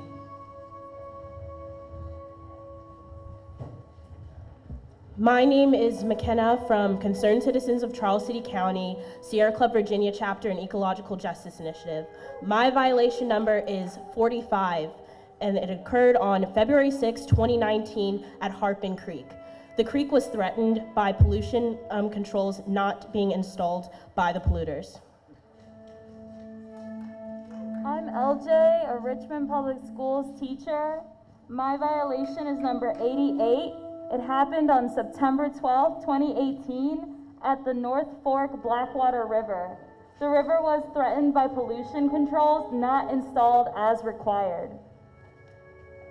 Hi, I'm Kat, and I'm with all y'all, every one of you. We're all together. The violation number that MVP committed that I'm representing today, it was not my violation, is number 288. It happened on November 7, 2019 at Jonakin Creek. MVP threatened the creek by not having sufficient pollution controls in place as required.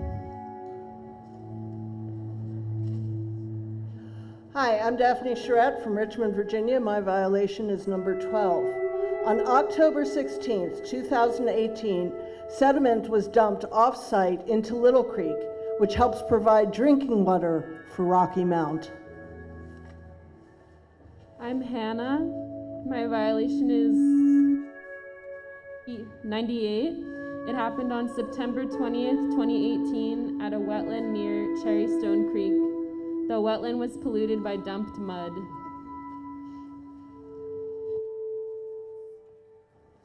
Hello, my name is John Socolow. I'm from Fairfax County in Green New Deal, Virginia. My violation is number 203. It happened on June 26, 2018, near the North Fork of the Roanoke River. The river was threatened by pollution controls that the soon-to-be-canceled Mountain Valley Pipeline did not install as required.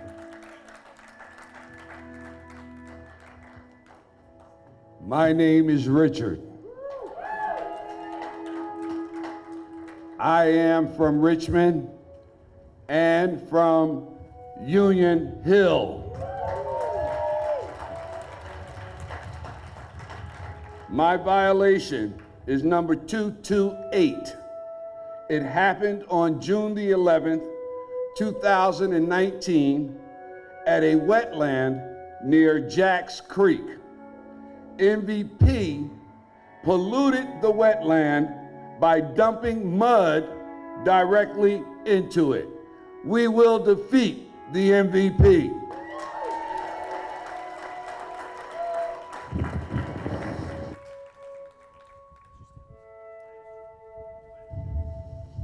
There we go.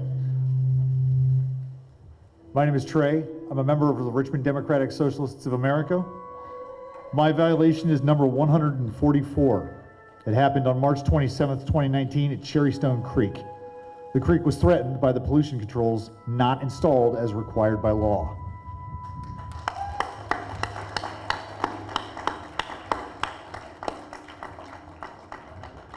Thank you, witnesses, once again. Let's get some love for all these witnesses coming up here. There's a lot of pipeline fighters and water protectors in these groups, not just here to bear witness and give testimony, but many people who have been fighting every step of the way with us. I want to give a shout out now to our technical director, Sunbus creator, and Sun Sing collective musician, Graham Smith-White, and to his assistant TD, Gerald Bradley. And a big shout out to our stage manager, Zap McConnell.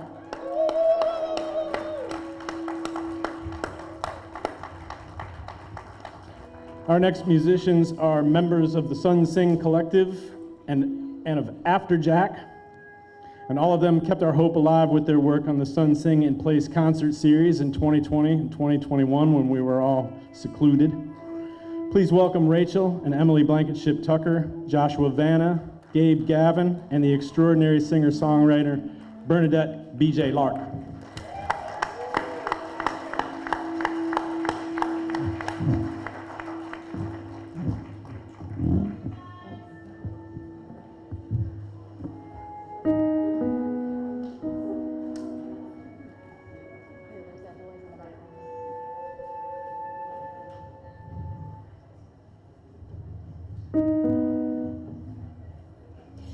Every time I feel this way, this old familiar sinking, I will lay my troubles down by the water, where the river will never run dry. Hallelujah. I'm gonna let myself be loved. Hallelujah. I'm gonna let myself be loved. Hallelujah. I'm gonna let myself be loved. By and by, I will lay my troubles down by the water, where the river will never run dry. It's been said, and I do believe, as you ask, so shall you receive. So take from me these troubles, bring me sweet release, where the river will never run dry. Hallelujah. I'm gonna let myself be loved. Hallelujah. I'm gonna let myself be loved. Hallelujah. I'm gonna let myself be loved. By and by, I will lay my troubles down by the water, where the river will never run dry. There is a river in this heart of hearts, with a knowingness of my highest good. I am willing, I will do my part, where the river will never run dry. Hallelujah. Hallelujah. Hallelujah. By and by, I will lay my troubles down by the water, where the river will never run dry. Where the river will never run dry. This river will never run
weaving waters, hear the weaving waters, see the weaving waters flow.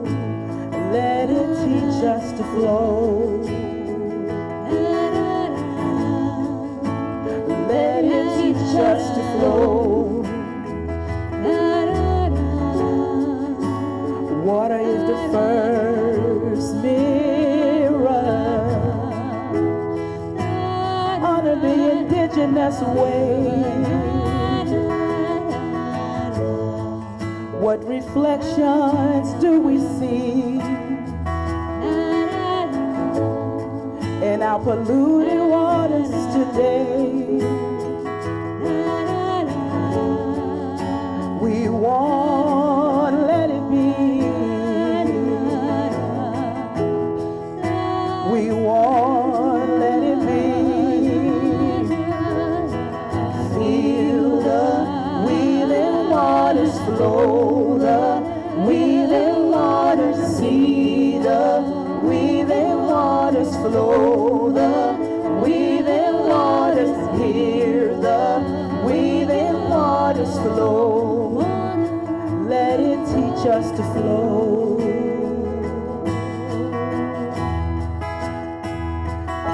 Let it teach us to flow.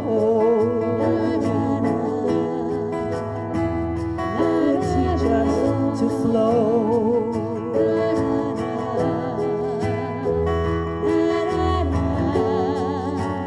Water is the first mirror. Honor the indigenous way. What reflections do we see in our polluted waters today? Ooh, no, we won't let it be. We won't let it be. Feel the weaving waters flow, the weaving waters, see the weaving waters flow, the weaving waters, hear the weaving waters flow. Let it teach us to flow.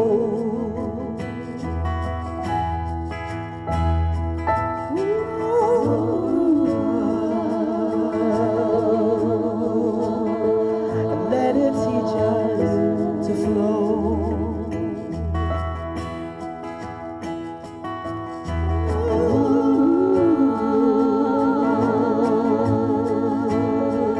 Let it teach us to flow.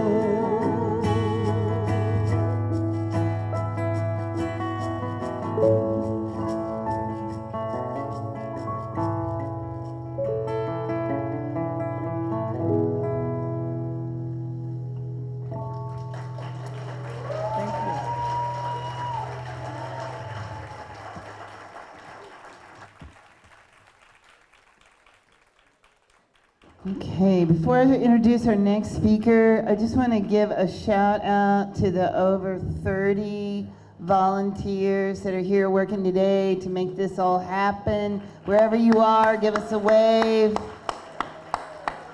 I made them go to production meetings for weeks. They're wonderful.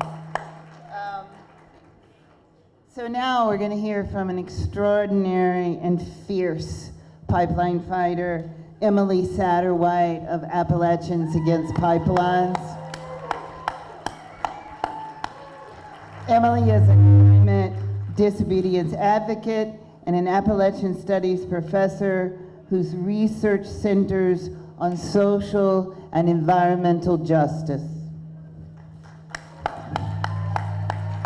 And following Emily, we're going to hear from Sonja Taylor, the hub coordinator of Sunrise Roanoke and a member of the Sunrise Virginia Coalition, a branch of the youth-led Sunrise movement dedicated to bringing climate justice to Virginia. Thank you. Got a question for you.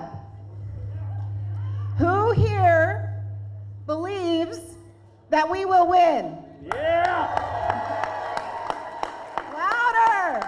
Who here believes that we will win?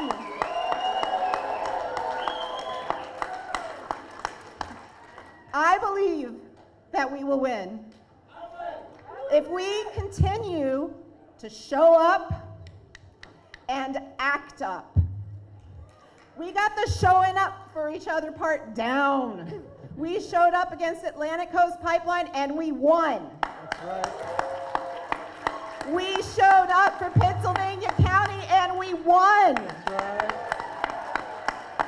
They wanted you to ignore Appalachia, but you refused.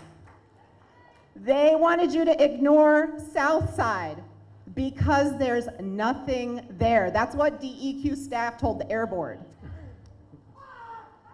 But you said, I see my rural and Black and Indigenous neighbors, and they matter. Today you showed up from near and far to say you're not giving up on Southwest Virginia and you're not giving up on the planet. Now we gotta act up. I'm talking about peaceful, mass, non-cooperation and intervention. That's right. That's why I come to you today wearing my Appalachians Against Pipelines hat. Not my professor hat, not my nonprofit hat. Mountain Valley Pipeline is issuing subpoenas trying to frighten people away from affiliating with Appalachians Against Pipelines. MVP, sheriff's departments, local judges and prosecutors, they want to try to isolate so-called bad actors from we who show up, but we will not let them. Some of us have the personal security to act up, to disobey flagrantly and spectacularly. Yeah! I see you, Red. That's right. I see you, Bridget and Deborah and Princess. Do it if you can. Do it if you can. Some of us do not have that kind of security, but we are all called upon to support those who act up. Because whatever their alleged offense, it is nothing like the violence of pollution, the violence of incarceration, racial capitalism, ecological destruction. We honor good trouble. We protect the imperative to act up. Thank you. Thank you, all of you, for keeping the faith, for believing in this campaign to end Mountain Valley Pipeline as part of a just transition away from the ruination and inequity of the fossil fuel era. We are not going anywhere. We will continue to show up and act up, and we will do it with puppets and poetry and music. And we will do it with generosity and joy and love. Thank you. Yeah!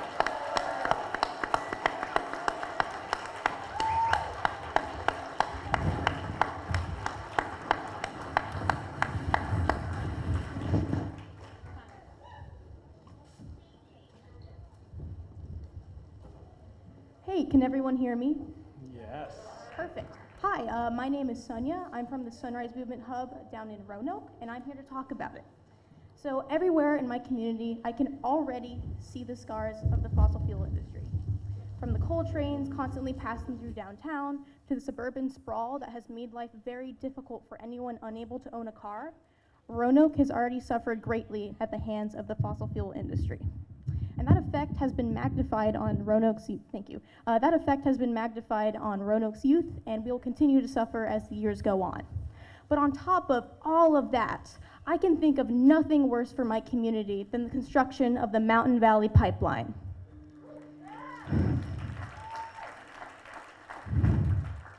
It angers me that for the sake of profit, Dominion Energy is putting our land at risk, our drinking water, our neighbors, our community, all at risk. It angers me to think of the future that Dominion Energy is condemning my community to, one with high temperatures, unsafe drinking water, and all of the ill effects of fossil fuel production on regions. It's not a hyperbole that Dominion Energy is selling my and my peers' future for profit. And it's not just a Roanoke or Southwest Virginia problem, it's a Virginia, American, and all-earth problem.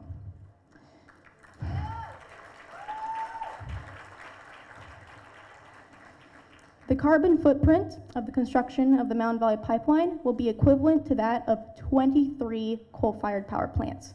I don't think I need to tell anyone here that that is the last thing we need as we look towards a livable future, because that's all my generation wants.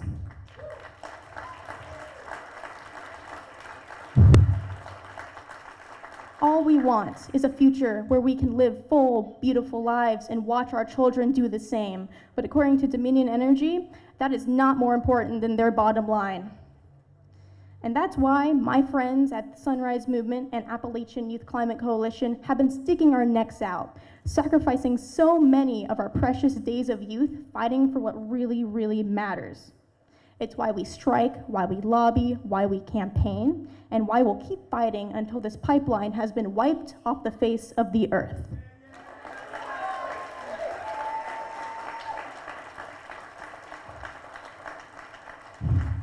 And I know that I'm new on the scene, a lot of us youth are.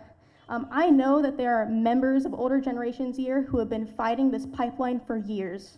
And I just want to take a moment to acknowledge that. I know you're exhausted. I can tell because I've only been here 2 years and I'm already half dead, so I have no idea how you could possibly feel.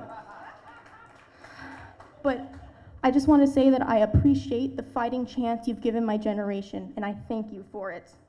And I want to reassure you that we have your backs and we will carry the torch.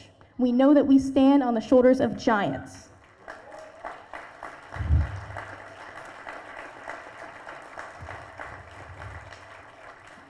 And the best thing that you can do for your organizations is to let young people have a seat at the table.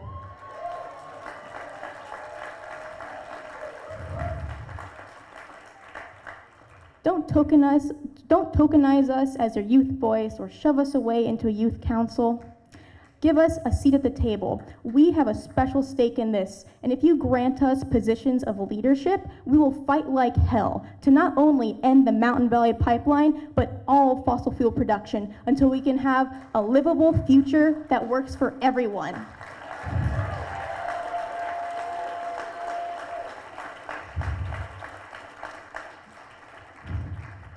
Thank you for being here today, and keep up the good fight. Thank you.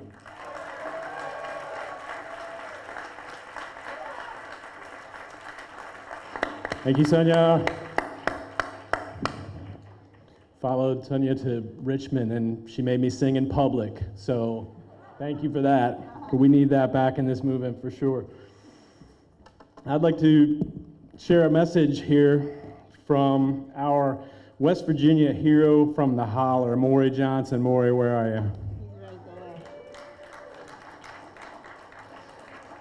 Maury sent along the West Virginia Rivers Coalition, the Greenbrier River Watershed Association, the Summers County Residents Against the Pipeline, the Indian Creek Watershed Association, and Preserve Monroe send a reminder to Virginia regulators that in West Virginia, MVP has committed 55 documented violations and received well over 500 citizen complaints.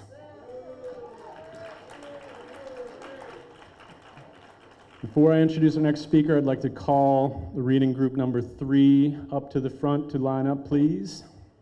And think about our friends, family, and loved ones in West Virginia as you assemble for the next reading. Since our next speaker was first elected to the Virginia House of Delegates, Delegate Sam Rasoul has fought for the people of Virginia by passing legislation that expands healthcare access, speaking out against fracked gas pipelines we don't need, and rejecting special interest PAC donations. Sam has been showing up for communities across Virginia and fighting for justice, and he will continue lifting up our voices across the Commonwealth. Sam Rasoul.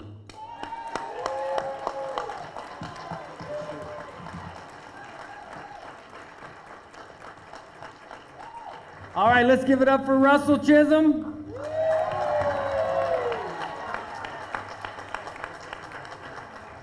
But some very, very special love across Artivism, but for Kay Ferguson.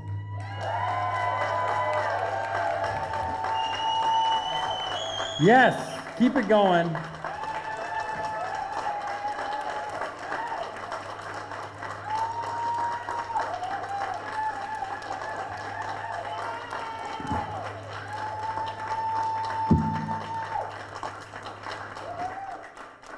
It is nice to have such awesome friends who are dedicated to doing what is right. And you know what? Sometimes politics can be a little bit tough, believe it or not. And it can be tough to figure out, who's going to be on our side in the end. We love you too. But let me tell you how I feel about it. I find life in the struggle. I think that life is about this struggle, right? You're not really living unless you're in the thick of it. And Kay Ferguson is always in the thick of it, isn't she?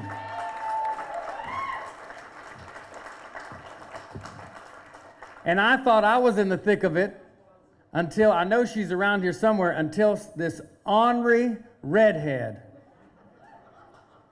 got in the trees. Where's Red Terry? Raise your hand. I know you're around here somewhere.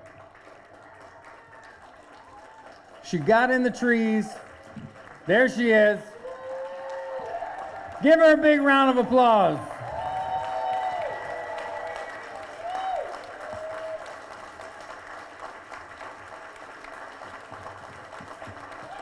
Her and her awesome daughter, Minor, said, we are not going to take it anymore. And they stayed in the trees, and we have had many, many other tree sitters, many other direct action friends like Emily Satterwhite and some others who have said, we hate bullies. You're not going to bully us anymore. We are going to stand up and take our future into our own hands. This is what has been beautiful over the past 6 or 7 years that we've been pushing back against the Mountain Valley Pipeline, against the Atlantic Coast Pipeline. So many of us have found our voice. I found a calling. We have certainly made some lifelong friendships. And to people like Red Terry and so many others have stood up, came out of nowhere and said, nope, you're not going to bully us. Isn't that right, Red? That's right. That's right. So as we move forward, my job is to talk about some direct actions that we can take. Number one, make sure you're doing everything that you can to follow everything that Artivism is doing, that Kay Ferguson is doing, and all of the wonderful organizations that are here. Because there are not several hundred people here. We have a network right here of several 100,000 people that we are connected to across Virginia, across the Commonwealth. Number two, you got to get involved in these elections. You've got to find ways. Run for office, run campaigns, have your voice heard, let folks know that we are not going to take this lightly. That's right. I hear some candidates in the crowd. And I can tell you, I love public service with all my being, but we got to keep everybody honest all the time, right? We got to keep everybody honest all the time, including some of y'all have been keeping me honest along the way too. And lastly, there are many direct actions that we can be taking right now ahead of the December 14th Water Control Board meeting. We have an opportunity for Virginia to be on the right side of history. I have been on the House floor for 8 years. Thank you. And there are some votes that have been very difficult for me. It's not always black and white. We like to pretend that it is, but it isn't. And I always ask this one question. Are we standing on the right side of history when I push this button? I can tell you that the State Air Control Board stood on the right side of history last week, didn't they?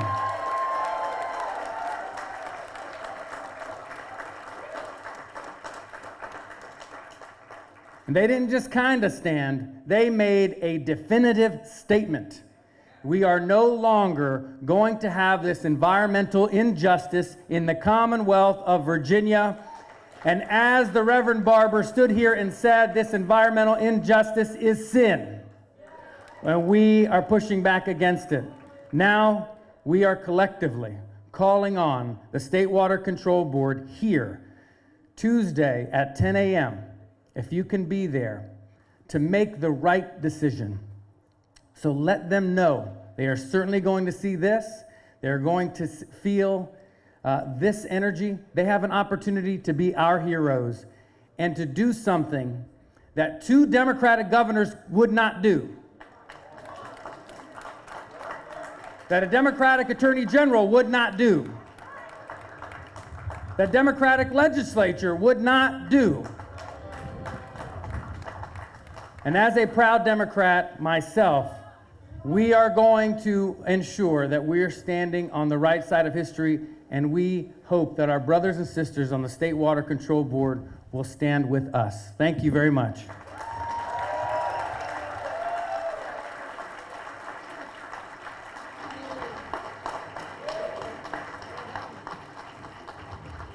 Okay, so speaking of letting them hear about today, which is gorgeous, there will be a video going up on Artivism Virginia at 9 o'clock Monday morning. I hope you'll share it as widely as you can, showing what we look like here today. And I also invite you to deploy these posters somewhere. I mean, somewhere. Maybe you can think of something. But because the fossil fuel boys just really don't know when to quit, we want to point to the next battle in our collective fight against any new fossil fuel infrastructure in our Commonwealth. And that next battle is in the community of Charles City County. Residents of Charles City County, a majority-minority community east of Richmond, very close to here, already live in the shadow of a toxic mega landfill, and they've spent the last 2.5 years fighting two merchant gas-fired power plants that were proposed to be built within a mile of each other, and 2 pipelines that are proposed to feed them. Thanks to C5, concerned citizens of Charles City County. They're over here. One of those plants and one of those pipelines is already dead. But the Chickahominy Power Station and the Chickahominy Pipeline remain a threat, as well as proposed expansions to the landfill. So please bring your attention and your support to C5 and to Citizens Against Chickahominy Pipeline. They've got information for you up here. See them? They're waving. Yeah, talk to them, help them. They're very close to you, Richmond people. Because if the terrible threat of climate change has taught us anything, is it that there can be no more sacrifice zones and no further illusions that any of us are lesser because of race, because of economics, because of faith or location. No further illusions that all of us are not equally threatened and equally worthy, and that we must unite to survive.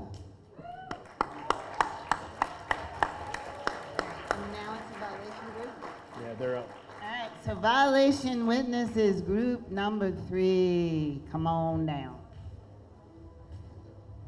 Hello, I'm Georgianne from Richmond and Buckingham County.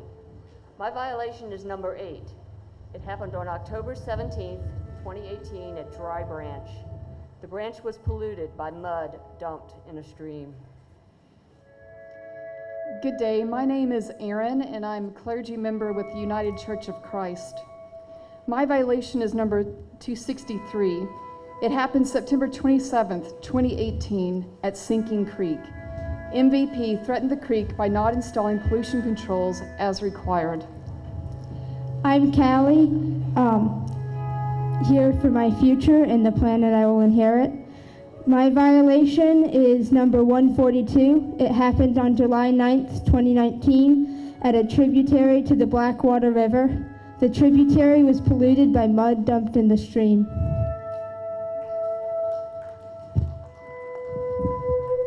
Dear tweet, Kamasi, that's Irish for hello, my comrades. I am Ellie of Sunrise Movement DC of Piscataway land, and I myself am of Richmond unoccupied Powhatan land. My violation is number 183. It happened on October 23rd, 2018 at Bradshaw Creek. The creek was threatened by pollution controls not installed as required. Hi, I'm Charlie Strickler, Harrisonburg, Virginia, representing Climate Action Alliance of the Valley. My violation was number 265. It happened on February the 18th at Johnnican Creek. MVP threatened the creek by not having sufficient pollution controls in place. I'm Ian from Stevens City. My violation is number 146. It happened on May 17th, 2019 at Little Cherry Stone Creek. The creek was threatened by sediment dumped off-site.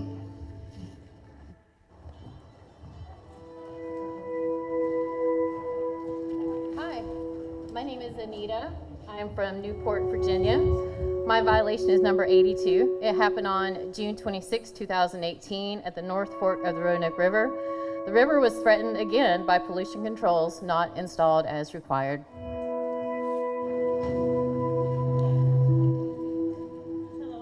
My name is Kim Washington, representing the Brown Road community in Hanover County, and we are fighting environmental injustice against Wegmans Distribution Center, and my violation is number 96.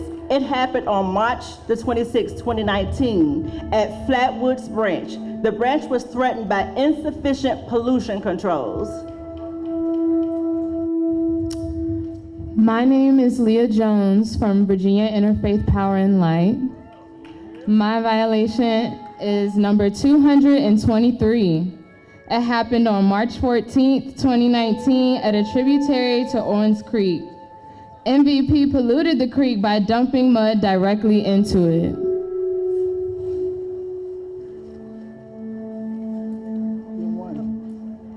Hi, I am Kadeska Ray with Virginia Interfaith Power and Light. My violation is 221. It happened on July 13th, 2018 near Tills Creek. The creek was threatened by MVP's insufficient pollution controls. I am Faith Harris, co-director for Virginia Interfaith Power and Light, and I have 2 violations. I am violation number 197. It happened on November 29th, 2018 at North Fork, Blackwater River. The river was threatened by sediment dumped off-site. I am also violation number 222. It happened on October 16th, 2018 at a tributary to Blackwater River.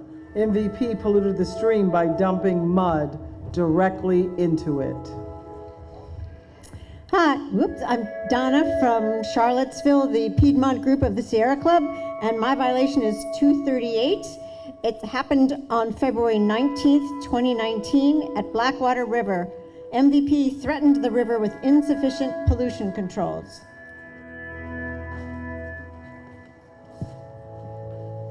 Hello, good afternoon. I'm Mervyn DeMello. I'm from India, where we have our own battles against fossil fuels, so you're not alone. And I'm also from Washington, D.C., from the Dorothy Day Catholic Worker Community. My violation is number 193. It happened on September 26th, 2018, at North Fork Roanoke River. The river tributary was polluted by mud dumped in a stream. Hello, my name is Kirsten DeMello. I'm from the Dorothy Day Catholic Worker in Washington, D.C. My violation is number 194. It happened on August 22nd, 2019 at Teals Creek. Mountain Valley Pipeline polluted the creek by dumping mud into a stream.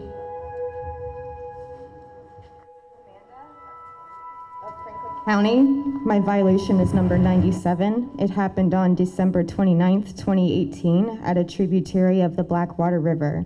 The tributary was polluted by mud dumped in a stream. My name is Michelle Mattioli. I'm with Virginia Organizing.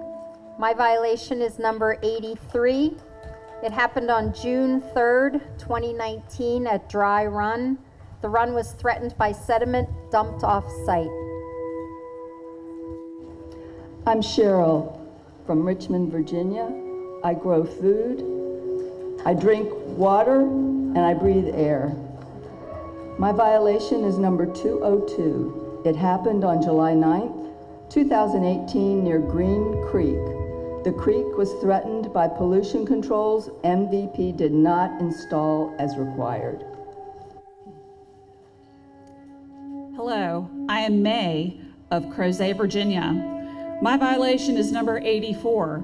It happened on December 20th, 2018 at a tributary to Sinking Creek. The tributary was polluted by mud dumped in the stream. Hello, I am Max of Sunrise, Williamsburg. My violation is number 165. It happened on June 20th, 2019 at Mill Creek. The creek was threatened by sediment dumped off-site. My name is Ann. I'm from Harrisonburg, Virginia, and I'm a member of CCAN. My violation is number 186. It happened on November 13th, 2020, near Blackwater River. A tributary was polluted by mud dumped in a stream. I am Joseph from Harrisonburg, Virginia. My violation is 187. It happened on July 17, 2019, near Flatwoods Branch. A tributary was polluted by mud dumped into a stream.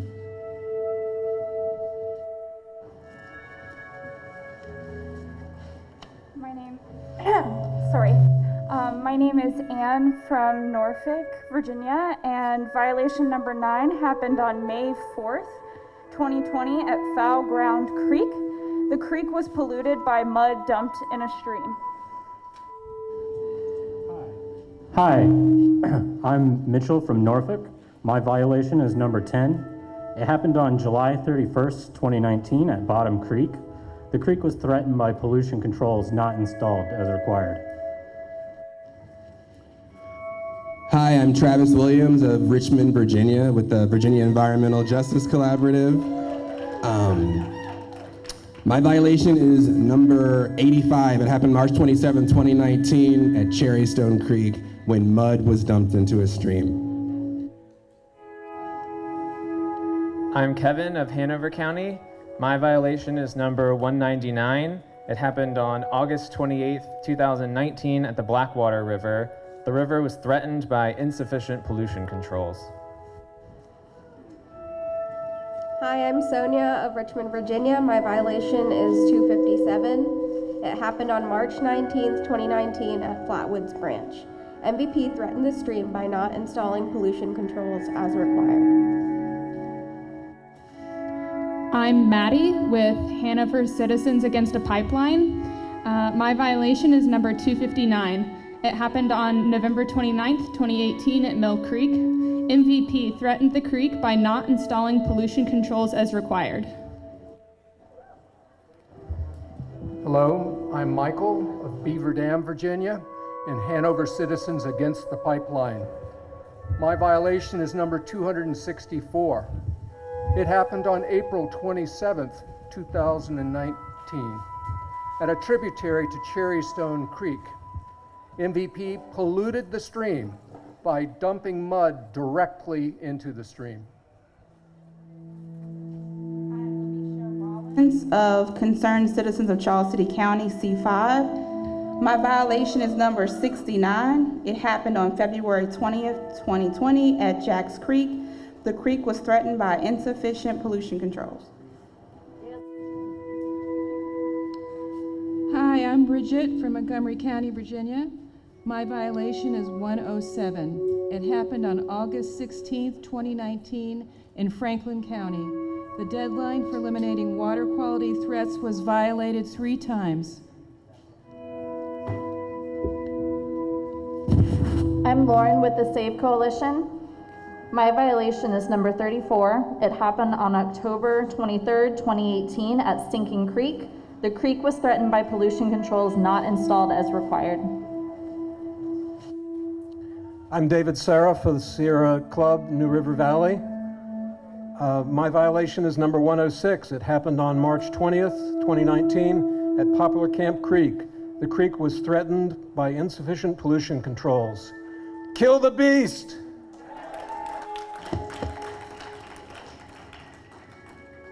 My name is Gracie. My violation is number 93. It happened on June 3rd, 2019 at Dry Run. The run was threatened by sediment dumped off-site.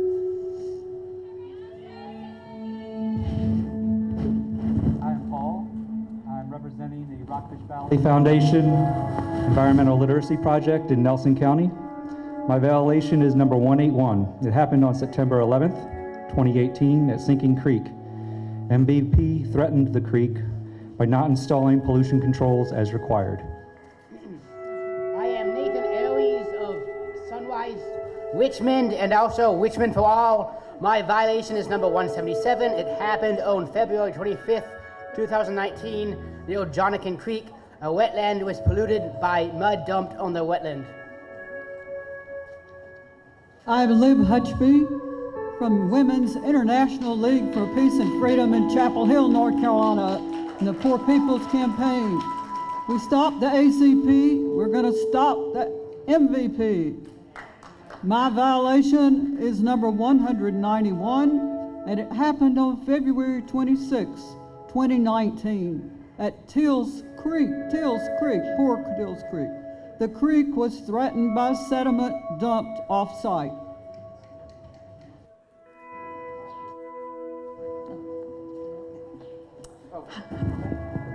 Hi, I'm of Richmond, Sussex, Prince George, Virginia. My violation is number 270. It happened on July 21st, 2018 at the North Fork of the Blackwater River.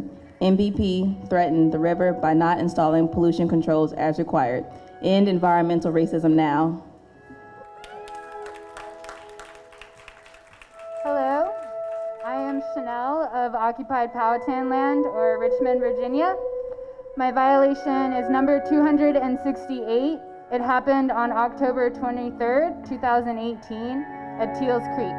MVP threatened the creek by dumping sediment off-site. Emily Piontek, and I live in Blacksburg, Virginia. I'm here today on behalf of the New River Valley Democratic Socialists of America.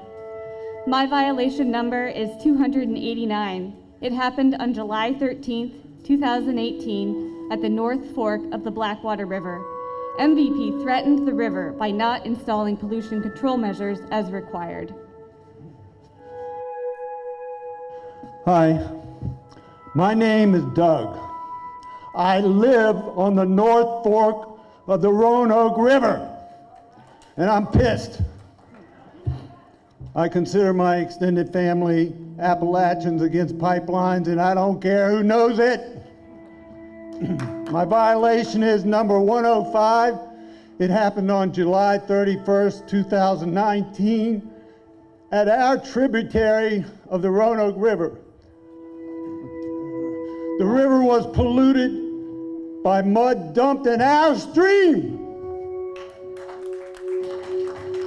Hi, I'm Tommy LeBeau of Stanton, Virginia, with Danny LeBeau for Congress and Virginia Progressives. My violation is number 295.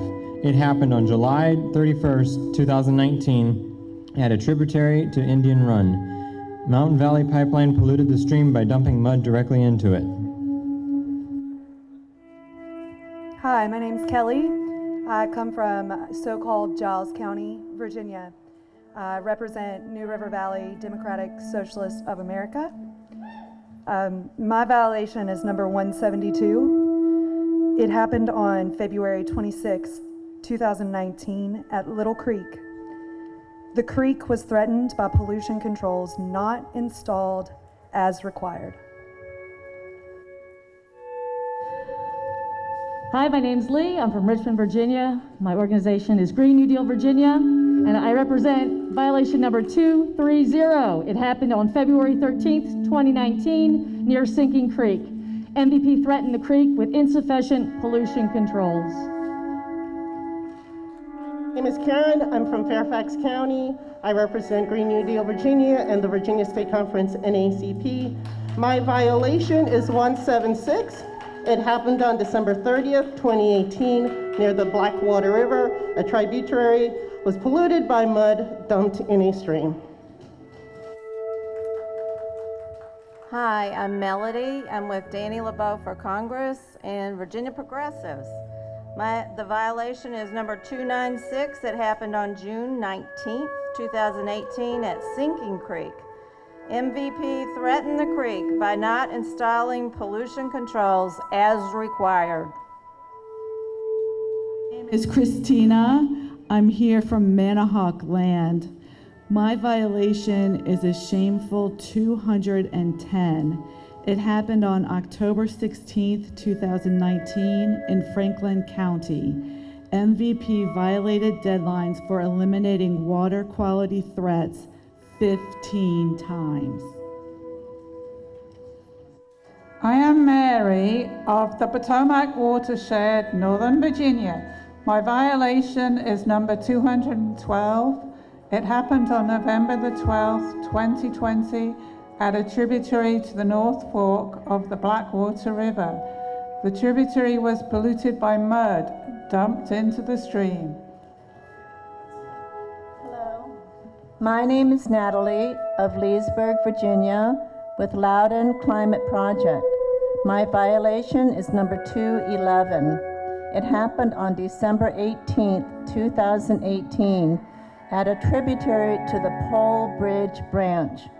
This tributary was polluted by mud MVP dumped into the stream.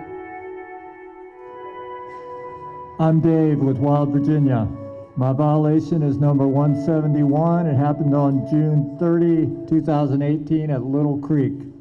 The creek was threatened by pollution controls not installed as required. My name is Noah from Richmond, Virginia. My violation is number 258. It happened on July 9th, 2018 at Green Creek. MVP threatened the creek by not installing pollution controls as required. My name is Galen of Richmond, Virginia. My violation is number 190. It happened on August 27th, 2019 at Magotty Creek. The creek was threatened by sediment dumped off-site.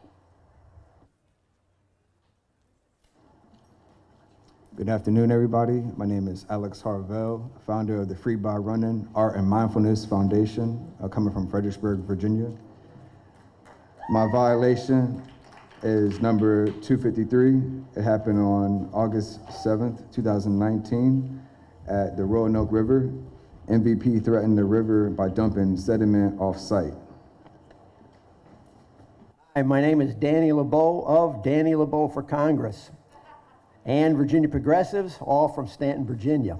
And my shameful violation is number 269. It happened on December 29, 2018 at a tributary to the Blackwater River. Mountain Valley Pipeline polluted the stream by dumping mud directly into it. Hello, my name is Maury. I'm from Giles. I was born in Giles County, Virginia, and if you haven't heard, I live up a little hollow in nearby Monroe County, West Virginia.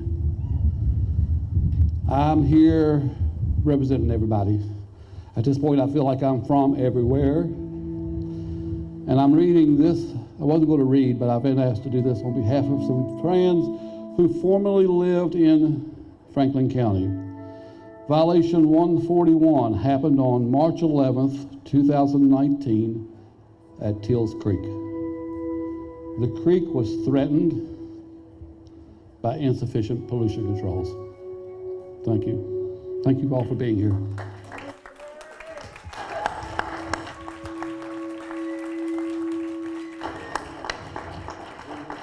So do you think they should get another water permit? No, that would be no. Okay, so it's my pleasure now to again bring you members of the Sun Sing Collective and of After Jack.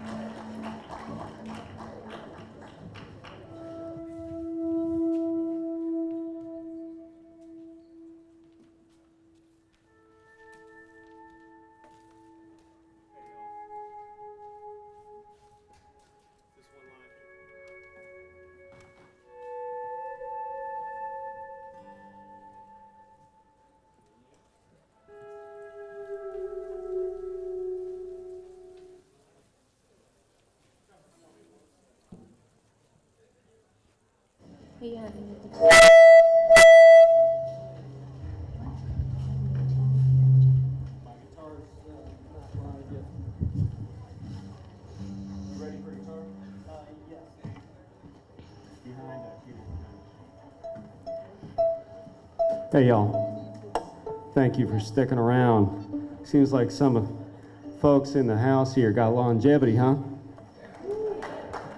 Longevity Dr. Barber was talking about. In it for the long haul. Some folks in here been in it for the long haul, working on other justice issues before the Mountain Valley Pipeline, Atlantic Coast Pipeline, and it's not going to stop after that. Get a little tired sometimes. That's why we got to lift each other up. And after we beat MVP, which we will, we got a long way to go.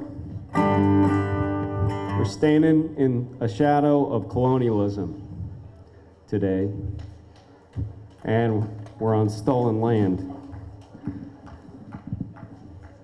It's hard to find justice on stolen land, but you know what?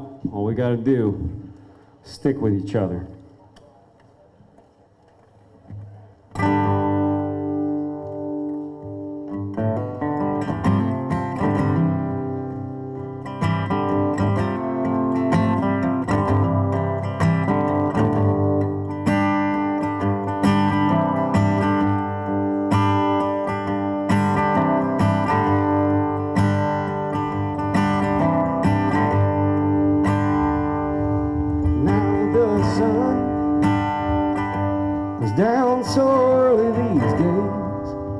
And a cold dark shadow has come over my road.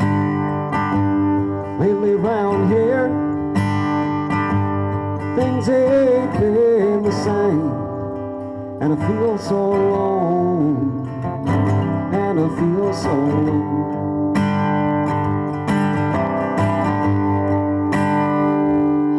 You and I, we've come so far together. You help me carry my load. You help me carry my load.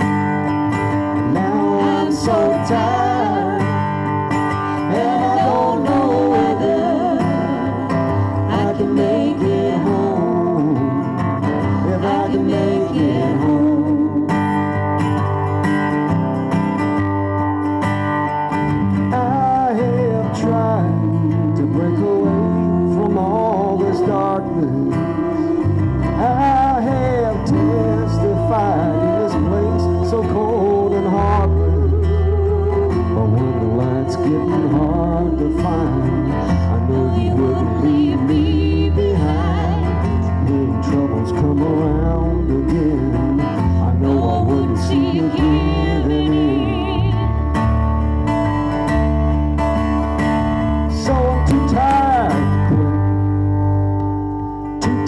to turn around. Well, I've come too far now for backing down. And I'm too tired to quit, too tired to turn around. I'm still with you. I'll give all I can give it, 'cause I'm too tired to quit.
Damn tired to quit.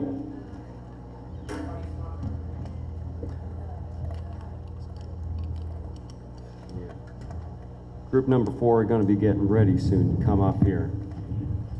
Thank you. Come on down. All right, y'all. Some of you know this song. For everyone who's getting in the way, an awful lot of you getting in the way in your own special way, but we're getting the goods, y'all. We're winning slowly, and we're gonna win soon. We gotta stick with it.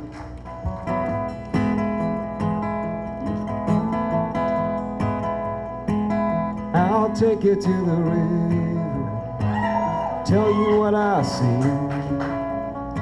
I see the truth in the water, shining back up at me. Everything in time since the world began. Feel it breathing in the air, feel it buried in land.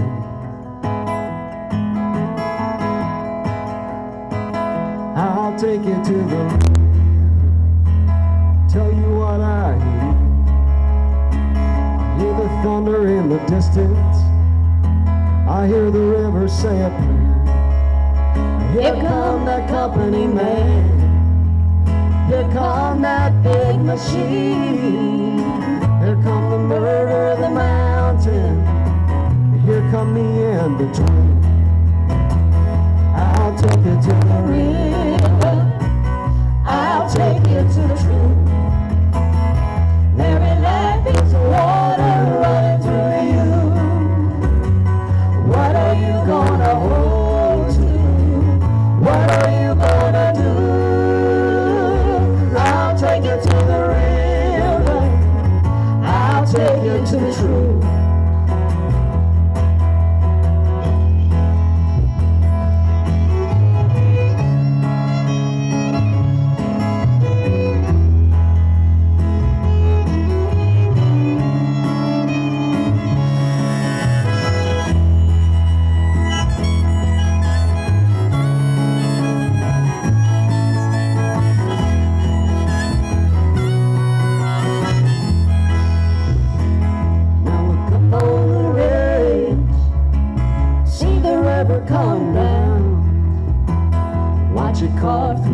tree, roll right into town. Everything in time, running through our veins. We got the river running through us. No river runs in vain. I'll take you to the river. I'll take you to the truth. Every life is water running through you. What are you gonna hold to? What are you gonna do? I'll take you to the river. I'll take you to the truth. I'll take you to the river. I'll take you to the truth. Every life is a water running through you. What are you gonna hold to? What are you gonna do? I'll take you to the river. I'll take you to the truth. I'll take you to the river. I'll take you to the truth.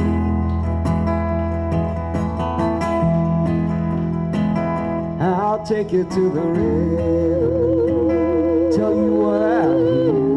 Tell you what I hear. I hear the thunder in the distance. I hear the river say a prayer.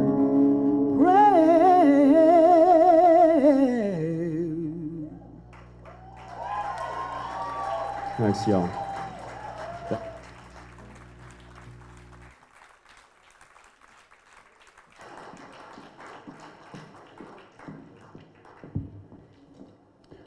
One more time, if you are in group 4, come on down.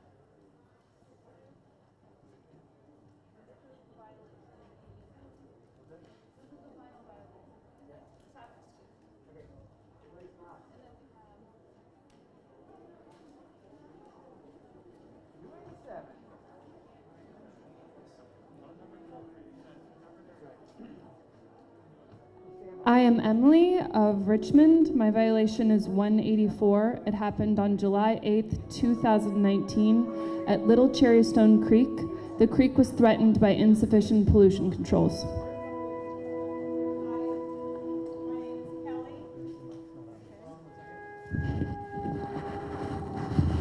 Hello. My name is Kelly. I'm from Charlottesville. MVP violation number 188 happened on June 29th, 2018 at Flatwoods Branch. The creek was threatened by pollution controls that were not installed as required. I'm Charles Hart of Charlottesville, Virginia. My violation is number 189. It happened on January 18th, 2019 at Rocky Creek. The creek was threatened by pollution controls not installed as required. I am Max of William and Mary College Socialists. My violation is number 164. It happened February 5th, 2019 at Harpin Branch. The creek was threatened by pollution controls not installed as required. Charlottesville, Virginia, and Youth Against Pipelines. My violation is number 287. It happened on August 7th, 2019 at so-called Indian Run. Mountain Valley threatened the stream by not having proper, sufficient pollution controls in place. My name is JP, originally from Falls Church, Virginia, and I'm here with CCAN. And MVP's violation number 76 happened on June 21st, 2018 at Sinking Creek. The creek was threatened by insufficient pollution controls. I'm Steve from the Catholic Worker Community in Norfolk. Violation number 7 happened on November 15th, 2019 in Franklin County. The deadlines for eliminating water quality threats were violated shamelessly 62 times. I'm Madeline with Food and Water Watch. My violation is number 224. It happened on July 12th, 2018 near Green Creek. The creek was threatened by MVP not installing pollution controls as required. I'm Fritz from Sierra Club Virginia Piedmont Group. Violation 285 happened on October the 23rd, 2018, when MVP put more mud in Teals Creek again. I'm Grace Tuttle with Protect Our Water Heritage Rights Coalition. My violation is number 236. It happened on August 16th, 2018 near Sinking Creek when MVP threatened the creek by not installing pollution controls as required.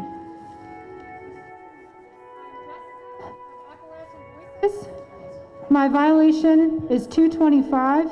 It occurred on August 1st, 2018 at the North Fork of the Blackwater River. The river was threatened by MVP who dumped mud off-site. I am Kim Williams of the Catholic Worker Community in Norfolk, Virginia, and Mothers Out Front. I'm bearing witness today to violation number 6, which happened on July 12, 2018 at the Blackwater River. The river was threatened by insufficient pollution controls. I'm Molly with C5. My violation is number 215. It happened on August 1st, 2018 near the North Fork of the Blackwater River. The river was threatened by sediment MVP dumped off-site. I'm Carrie of Henrico, Virginia. My violation is 271. It happened on December 27th, 2018 at Polebridge Branch. MVP threatened the stream by not installing pollution controls as required. My name is George with Elder Power. Okay. My violation is number 39. It happened on January the 11th, 2019 at Little Cherrystone Creek.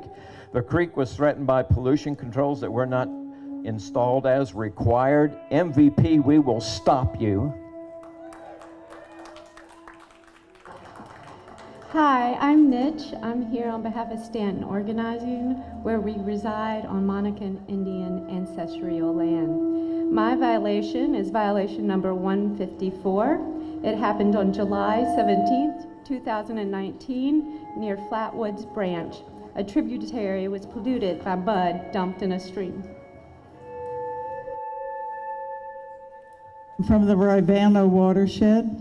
My violation is number 280. It happened on September 18th, 2018 at the Blackwater River. The MVP threatened the river by dumping sediment off-site. My name is Jennifer Kitchen. I'm from Augusta County and representing Rural Ground Game. My violation is number 155. It happened on March 12, 2019 at Cherrystone Creek. The creek was threatened by pollution controls not installed as required. I'm Kate from Charlottesville. My violation is 278. It happened on October 4th, 2018 at Teals Creek. MVP threatened the creek by not installing pollution controls as required. Hi, I'm Lisa Drain from Charlottesville, Virginia. My violation is 282. It happened on June 29th, 2018 at Flatwoods Branch. MVP threatened the stream by not installing pollution controls as required. My name is Michael James Dreama. I'm from Blacksburg, Virginia. My violation is 196. It happened on August 1st, 2018 at North Fork Blackwater River. The river was threatened by sediment dumped off-site.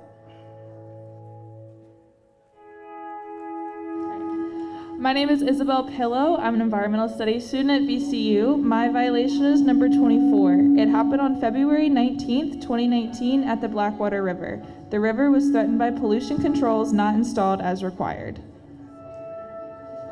I am here reading for a new friend. Their violation is 297.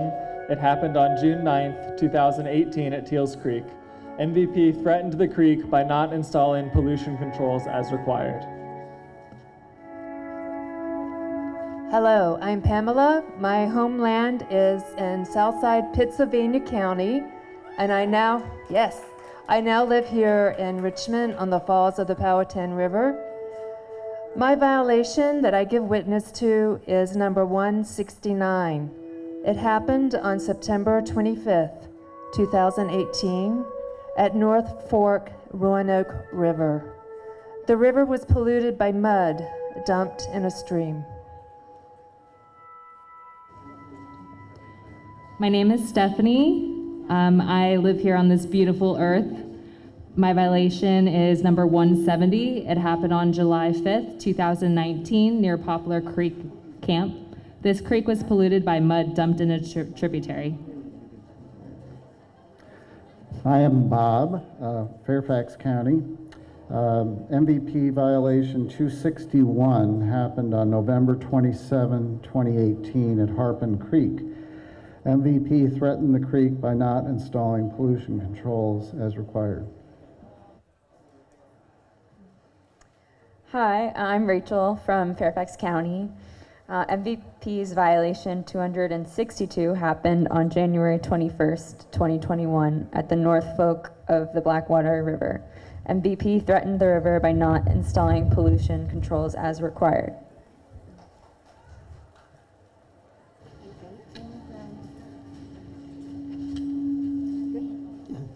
Hello, I'm Ella of Union Hill, Buckingham.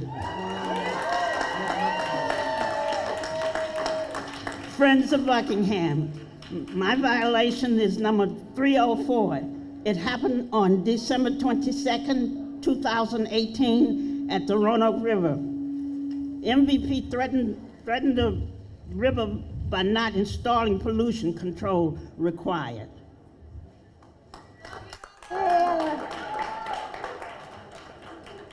I'm Hanuman from Buckingham. I'm with her. My violation is number 292, happened on July 19th of 2018 at the North Fork of the Blackwater River. MVP threatened the river by dumping sediment off-site. I'm Jill Averett from Nelson County with Friends of Nelson.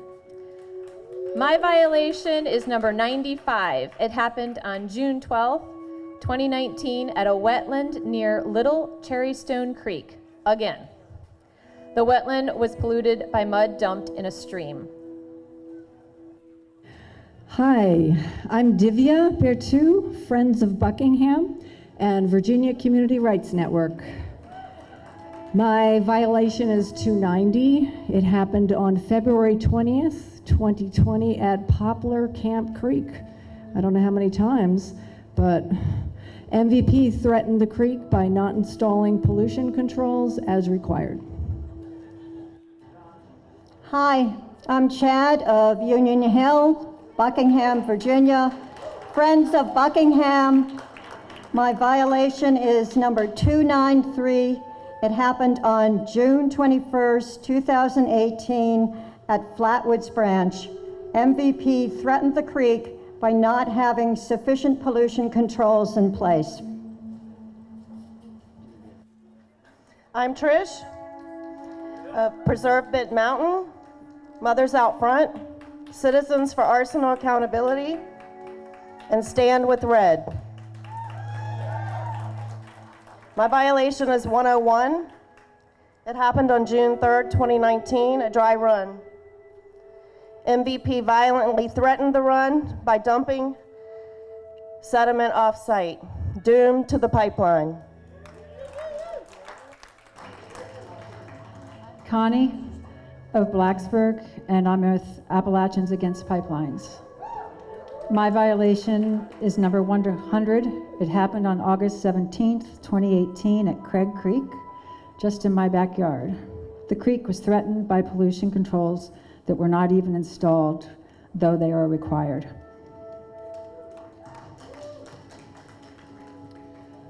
Hi, I'm Andy of Blacksburg, and I'm bearing witness for the fish, mussels, and other voiceless critters. The MVP perpetrated violation number 104 on October 17, 2018, when it failed to install pollution controls required to protect the biotic and physical integrity on North Fork Blackwater River. Hi, I'm Peter. I'm with Appalachian Voices. I'm from Charlottesville. My violation is number 231. It happened on July 9th, 2018, near the Blackwater River. Mountain Valley Pipeline threatened the river by not installing pollution controls as required. Hi, I'm Walker, and I'm from Alexandria, Virginia. I'm with 350 Alexandria and Our Revolution. My violation is number 180. It happened on January 29th, 2019 at Little Creek. The creek was threatened by sediment dumped off-site. Hi, my name is Zach Filtz. I'm of King George County and representing Our Revolution, Virginia here today. My violation number is number 298. It happened on August 17, 2020 at Blackwater River. MVP threatened the river by dumping sediment off-site.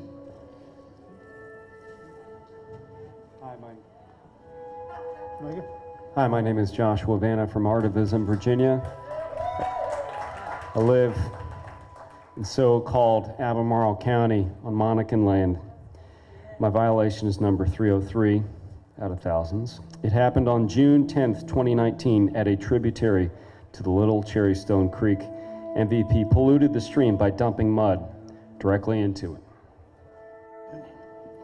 I am Scott of Arlington, Virginia with the Virginia People's Party.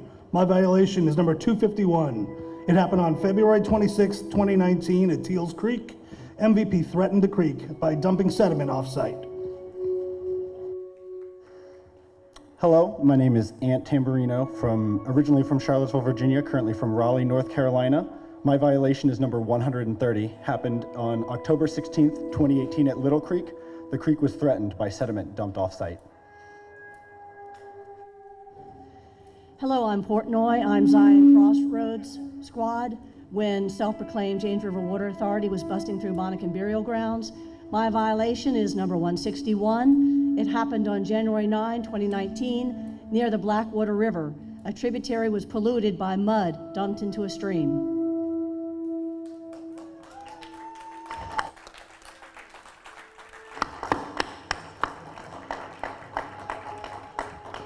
Can we get some witnesses in this space here today? Thank you. And now one of the brightest, biggest sounds in Virginia, the No BS Brass Band.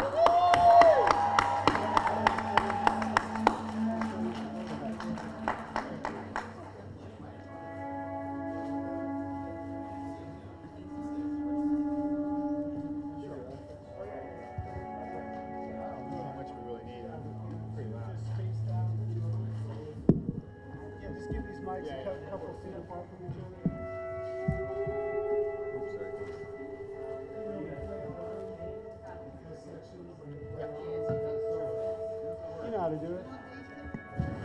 Yeah, we're gonna kind of play it not far away from the new ones.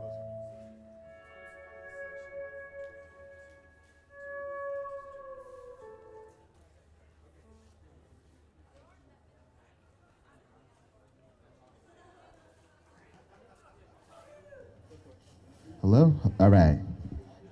Here we go. No BS Brass. Thank you so much for having us out here for such an important engagement. Thank you so much. Here we go. Water is life.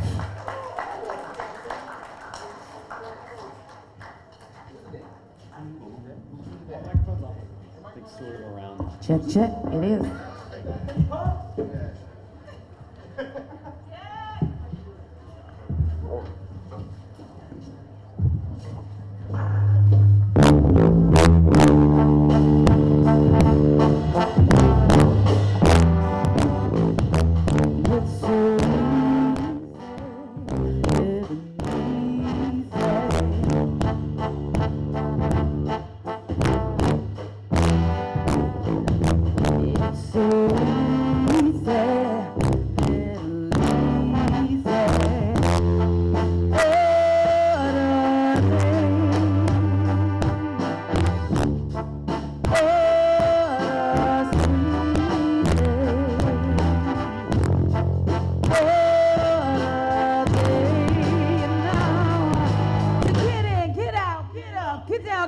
moving in. You know, it's crucial the way we live in life today. We're living it in RVA. Good friends, good times, ain't need a blessing. And I ain't need a blessing.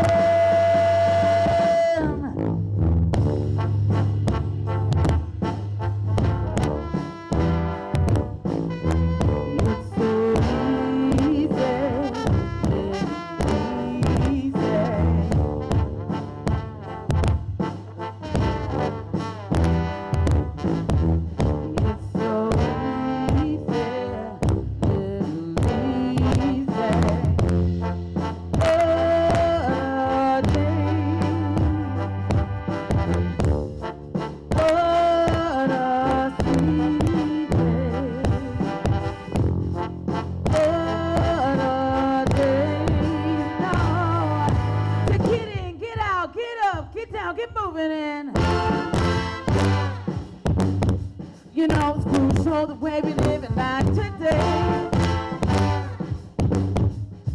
We're living it in RVA, right here. Good friends, good times, ain't little blessing. And I ain't even BSing. I may be gone tomorrow. Oh, I might be gone today. All I've got from this place, I've given it all away to the day. And if the day don't give it back, don't give it back, you know, well, I've given it all away to the day. And my brother,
people power, we rise, we resist.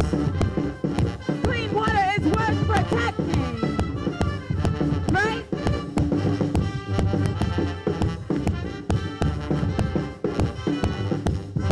Your voice matters in this thing, okay?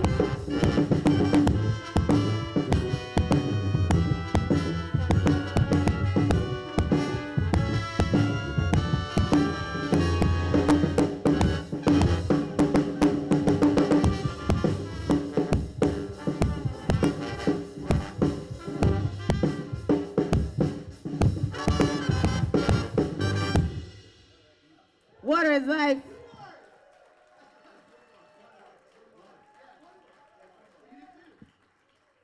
Thank you guys so much. It is a pleasure to be here today. Because why do what we do if you're not doing it to be a part of something, right? Something that matters, something positive. Try to get things done.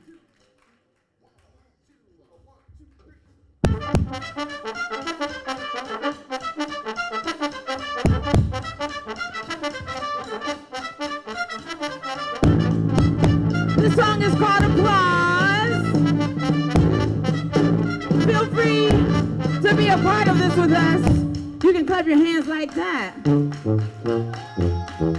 Oh, yeah. I like that, Sage. Thank you.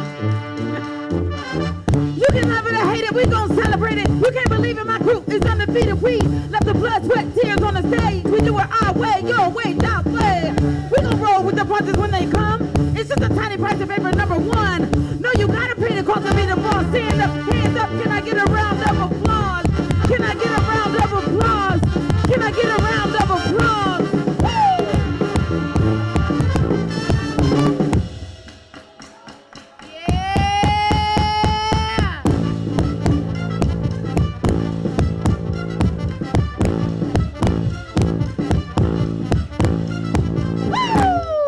Water is life. Yeah. Heavily meditated, style's been elevated. You're with the best, no stress, there's no BS, yes. You know we keep the people dancing on their feet. We made it to the top, we ain't come to compete. I'll lead the way, you just do as I say. Practice makes perfect more than a cliche. No, you gotta pay the cost of me to fall. Stand up, hands up, give yourself a round of applause. Give yourself a round of applause. Give yourself one. Yeah. We made it. We will continue to make it.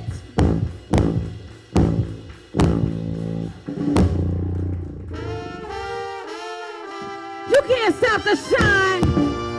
I'm fully equipped for the climb, and I do it every time. Never fold, hold 10 toes to the ground. What you hear, another sounds of a champ. We do it for the fam. Be an example, work hard, play hard, not mad battles, far. So put your hands together and don't play with it. Put your hands together for those who stay with it. Put your hands together and don't play with it. Put your hands together for those who stay with it. Woo! You know what I came for. You know what I came for. Encore. But we know what you came for. We know what you came for. No BS. Come on, y'all. Come on, y'all. People power. But we rise.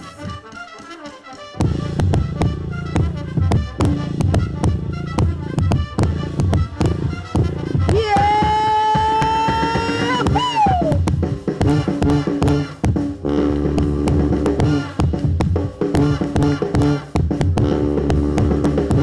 Oh, we know what you came for. We know what you came for. And I'm for. We know what you came for. We know what you came for. I'm for. We know what you came for. We know what you came for. I'm for. We know what you came for. Come on, y'all. Yeah.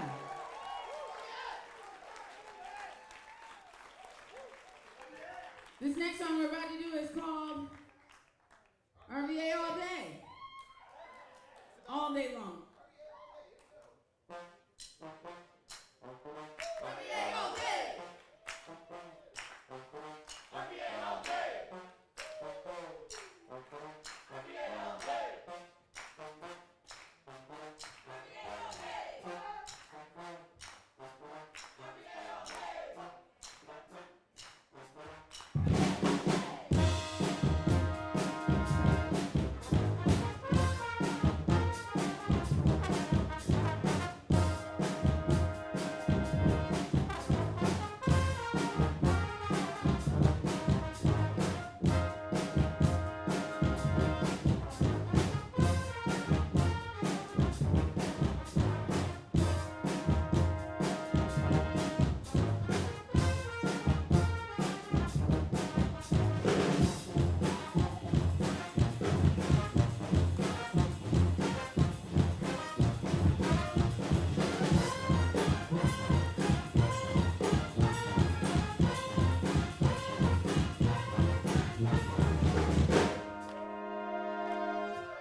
Thank you very much. Thank you very much. Thank you, thank you, thank you, thank you, thank you, thank you, thank you, thank you very much. Thank you, thank you, thank you, thank you, thank you. You, thank you, thank you, thank you. Water is life. Thank you, thank you.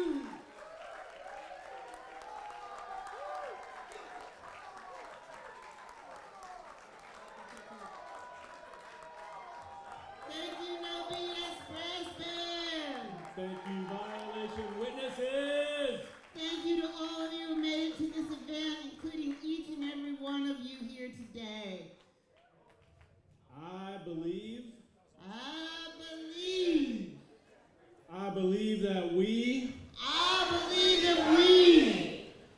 believe that we will win. I believe that we will win. I believe that we will win. I believe that we will win. Thank you all for being here today. Safe trip home for everyone. Thank you.